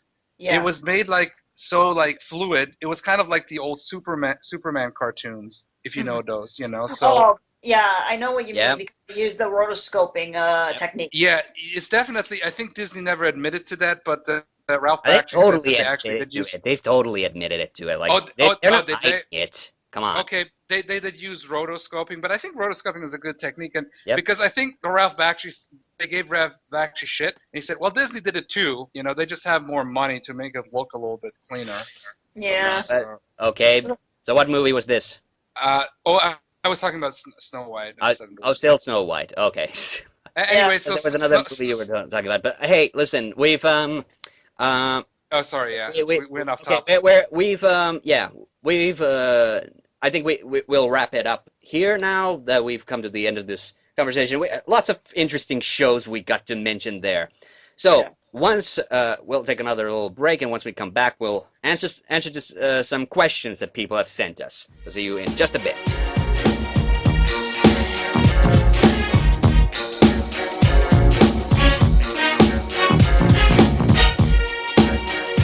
And welcome back to White Devil Podcast. And now we're gonna answer some questions sent to us by people. And before we go into that, actually, one little thing that we didn't get to talk about in the introduction section, Darabka, it kind of slipped Darabka's mind, but he wanted to maybe talk a little bit about the Avengers.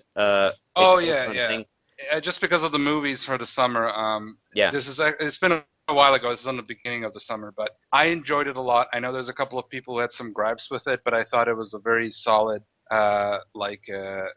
really solid entry in the Marvel Cinematic Universe movies. And if you are a fan of Marvel and Avengers, you're gonna enjoy this. I mean, it's got freaking the Vision in there, and there's some things I think are a little bit weird, but overall it's very strong. And if you like big superhero action movies, you're gonna love this. And I can only praise this movie pretty much for the most part. So I wasn't maybe that wild about it, but I do have to say that I did like certain parts of it. I wasn't like the big fan of who the villain of the movie was. Ultron. I thought Ultron was awesome. Ultron. Honestly. I forgot the name. It's in the friggin' title. But yeah, one thing that he's a classic Avengers villain, so this was cool. Like maybe it's just me. Comic book nerd, I guess. It just looks like Megatron to me, so that's pretty much it. Oh, okay.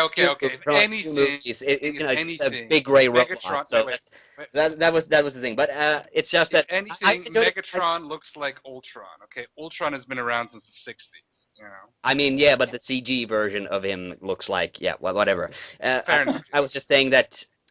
It's kind of interesting, like they made so many of these like Avengers movies, not just the Avengers, but also the second Captain America movie was basically Avengers 1.5. It felt like so. It's like these characters are now so they're just so everywhere that it feels like funny enough, like we've been talking about. It feels like it's almost like a new installment of a TV show at this point more than a movie because of that, but.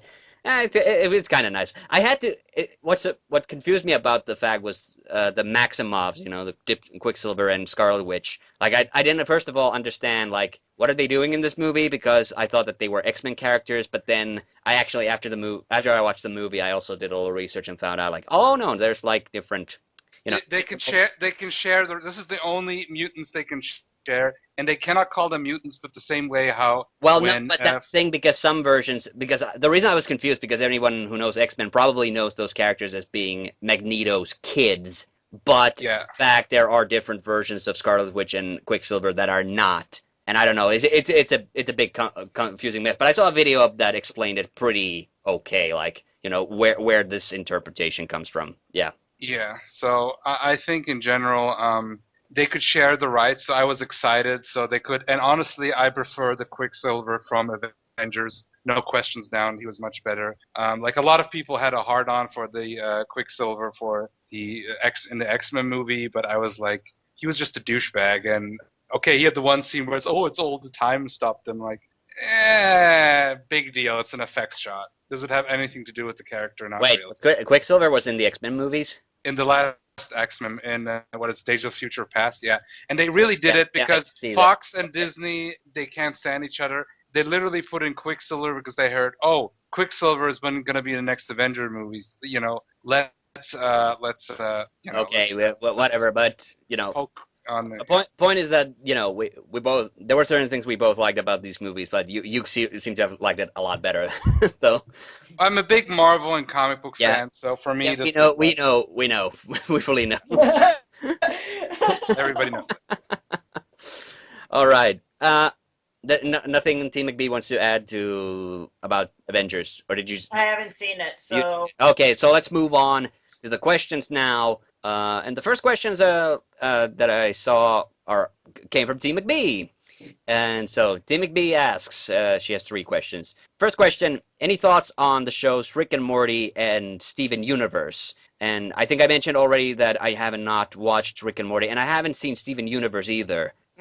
okay. I hear it's a show everyone praises, but that's the thing, like, it doesn't air over here, so I don't know. Yeah, that's the same, like, with Canada. Like, surprisingly, we don't have Steven Universe, so that's why I just try to watch it online, and I can see why this show is, like, really big. Like, it's taking a lot of risks for a cartoon show that's for a whole audience. Like, it's not targeted for adults or for kids, but it feels like it's a show that's for kids, but has a lot of adult themes to it. Like more not like inappropriate stuff, but just more like more deep, thoughtful things like that you don't normally see in a lot of cartoon shows for children. So, and I've been digging it because like a lot of there's a huge cast and most of them are females and they're not all of them are your like typical kind of girl. They're like badasses and it's done it's definitely inspired by a lot of animes and video games for sure. And also that was gonna say something, and it feels like it does feel like an anime show at times, but it's drawn very like cartoonish like. So that's what. So I'm like really digging this show right now, and honestly, I think it's becoming one of my favorite shows right now. All right. So, what about Darabka? Have you seen Rick and Morty or Steven Universe? No. Rick and Morty is actually a show that Kaiser has been telling me, and it looks cool because it looks like isn't it the one where it looks like he's the it's the Back to the Future characters? yeah, that's the one. So it kind of And feels it's kind of a parody of that. Yeah, Doc and Marty, Rick and Morty. Yeah. So Yeah. But And I think they made fun of the fact that the crazy grandfather takes the kid out on adventures, which is kind of like dangerous and weird, you know? yeah, Like they make fun of that fact. Where in Back to the Future nobody bats an eye, you know? Really, Yeah. You know. yeah, So- and Rick and Morty, they're jumping more into dimensions, and it's interesting how like it kind of has like some dark humor, but also some like like some other shows we've seen that throws in some very heartwarming, like deep and heartwarming stuff as well. But mostly it focuses more on the comedy. And so I'm really liking cartoons now, how it's taking some risks now and being like written quite maturely than that you would see something like in a ADD kind of cartoon like SpongeBob or I don't know, some other crappy shows I've Yeah. seen. So It's all I'm like, yeah. but yeah, you guys understand what I'm talking about. So I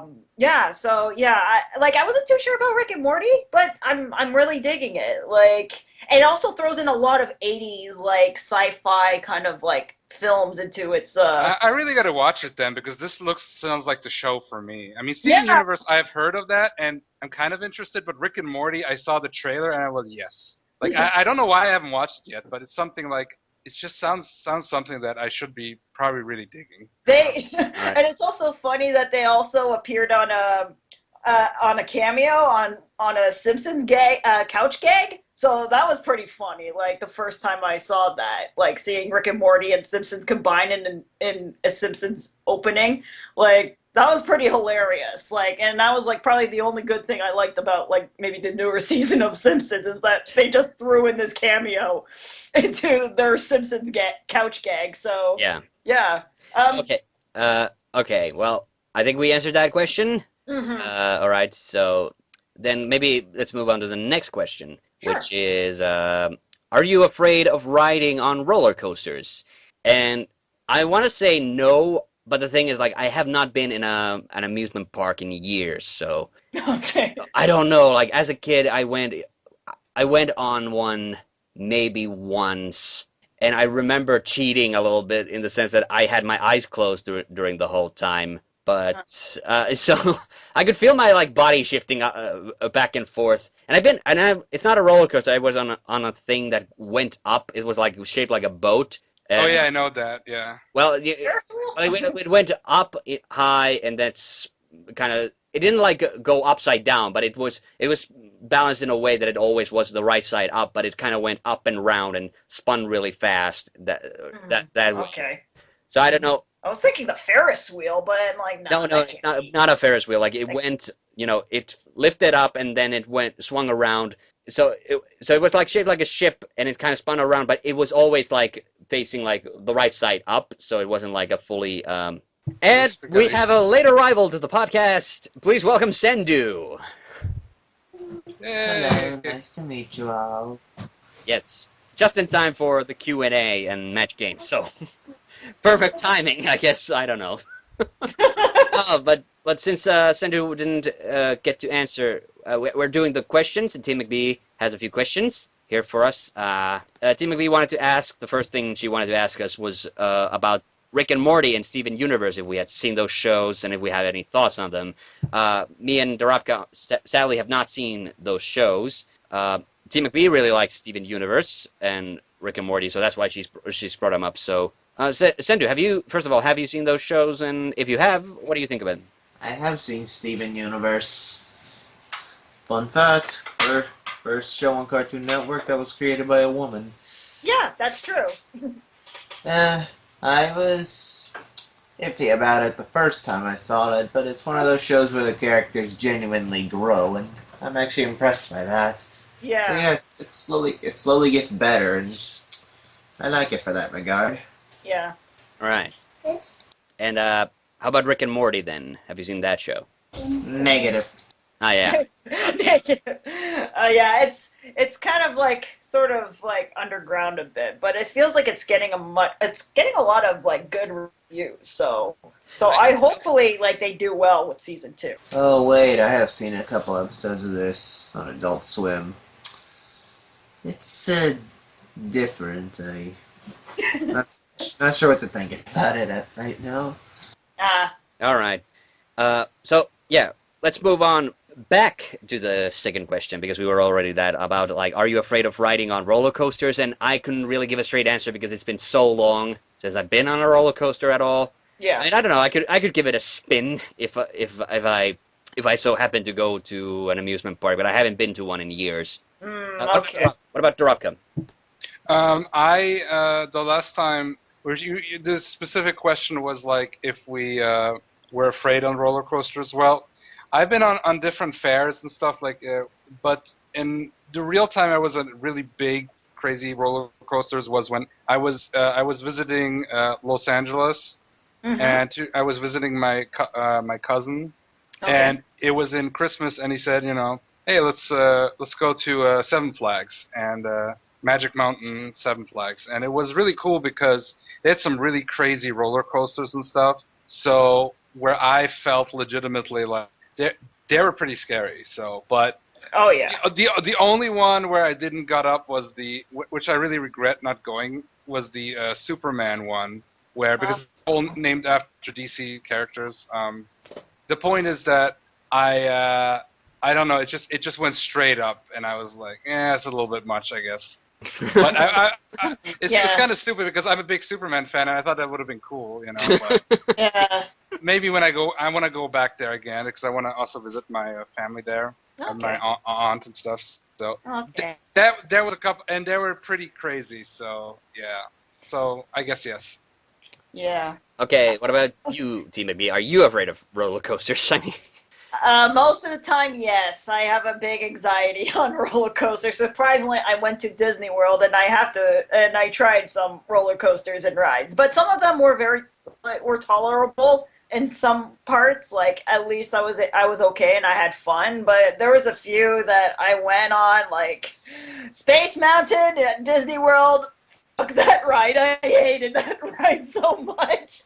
And then Yeah, so I don't know. For me, I guess I find it funny because I wrote it at 11 at night with my sister and her husband. They kind of like forced me to write it, and because the park is open at night too until maybe midnight at least, or maybe even later. So afterwards I'm like, I'm never going to go on that ride again. And maybe my sister was like, maybe it's a good thing we didn't take you to Universal Studios because there's a lot of scary rides on that one. And I'm like, yes, that would be a waste of money right there.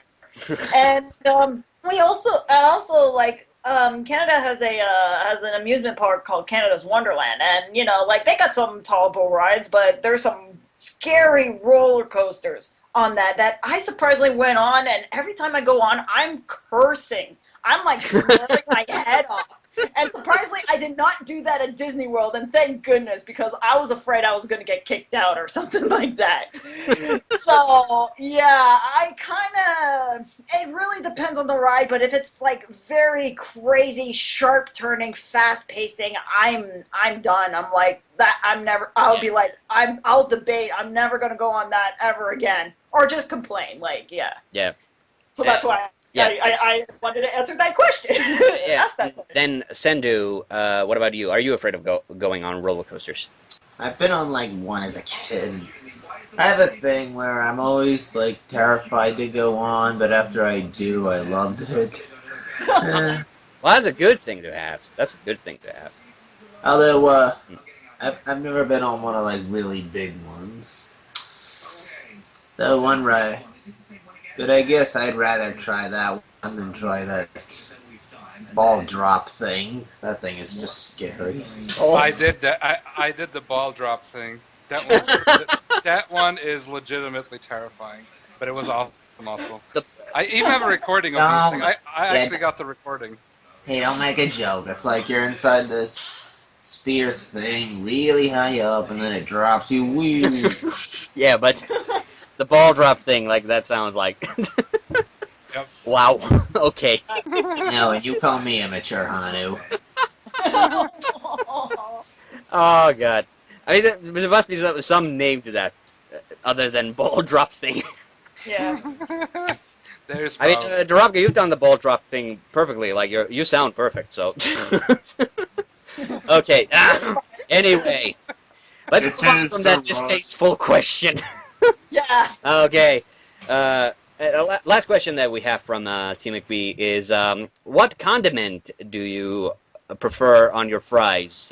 Ketchup, mayo, other, or nothing? Ketchup. I've never had mayo on a french fry before. Oh, it's pretty good, surprisingly. If you just mix it with some sriracha sauce, like, oh, it spices things up. Unless if you don't like spicy. Spicy doesn't like me.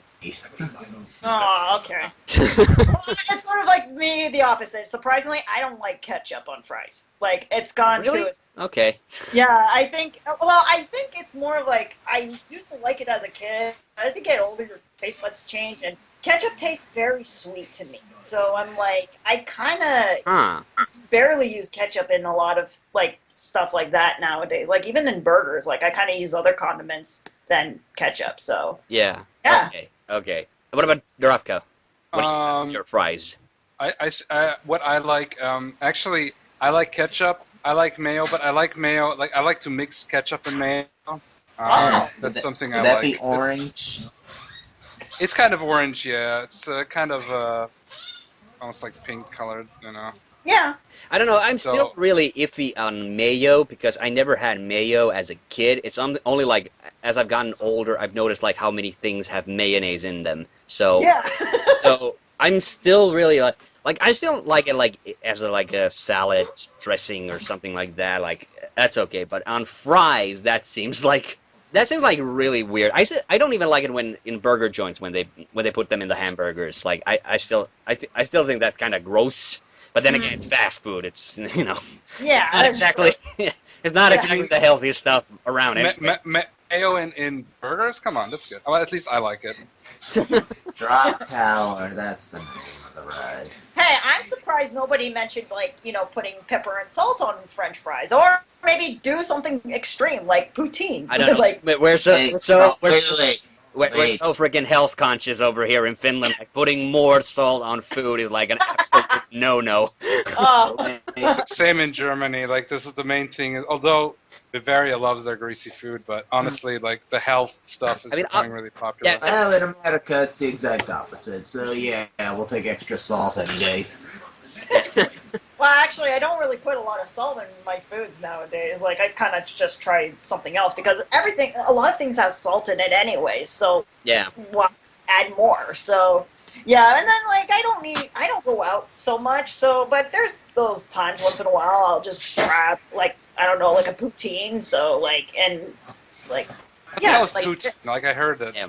And even ketchup is like something that I try to like hold off on. Like I do use it with a lot of different foods, and then I have to make those decisions. Like, does this really need ketchup right now? So I'm one of those people that have to always stop myself and okay, does this really need ketchup? Like if it doesn't, like don't put it in there because yeah.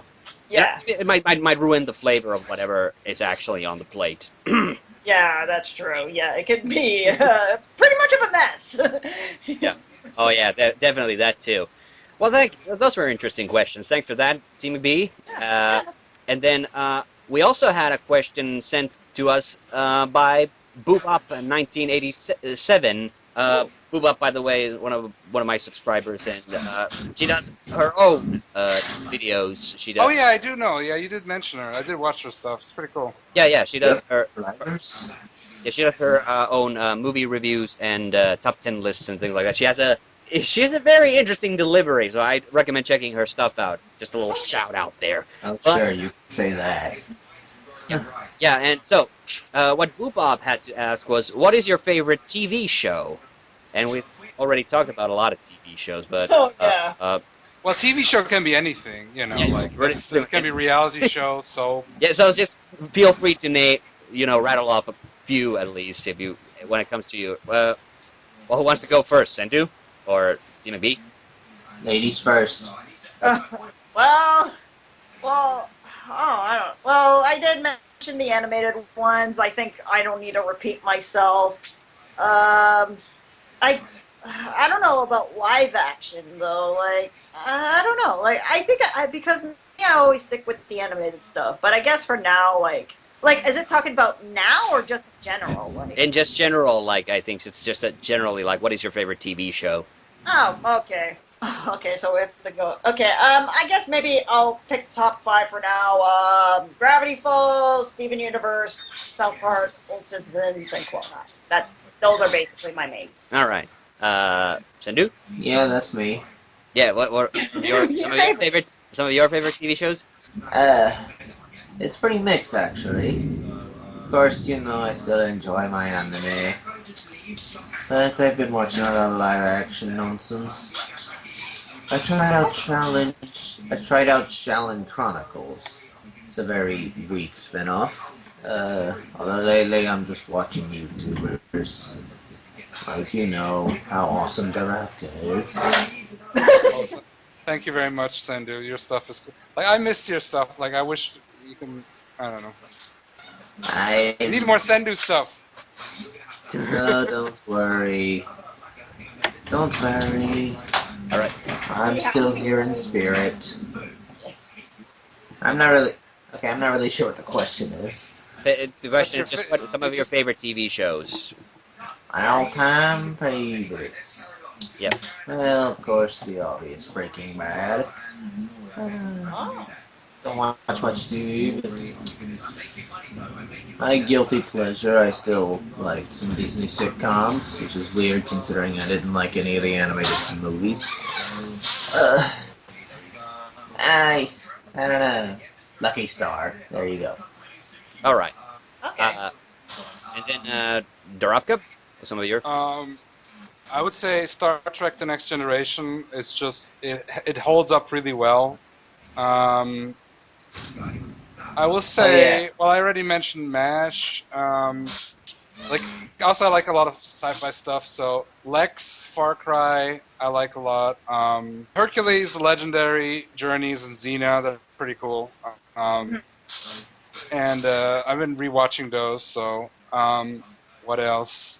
Well, definitely, I'm liking I did like MacGyver back in the day. Like, I haven't watched it in a long time, but I probably still would enjoy it. Like it would always used to come after Next Generation. I just said that already. I will just what else is good? Power Rangers. Well, I wouldn't put it to my favorites. I like it, but it's not one of my I favorites. would. Yeah. Yeah. Cendoo's all up on that. Yeah, we know that. Yeah. I will say Why would you word it like basically that? Star Trek: The Next Generation. I also like the old one.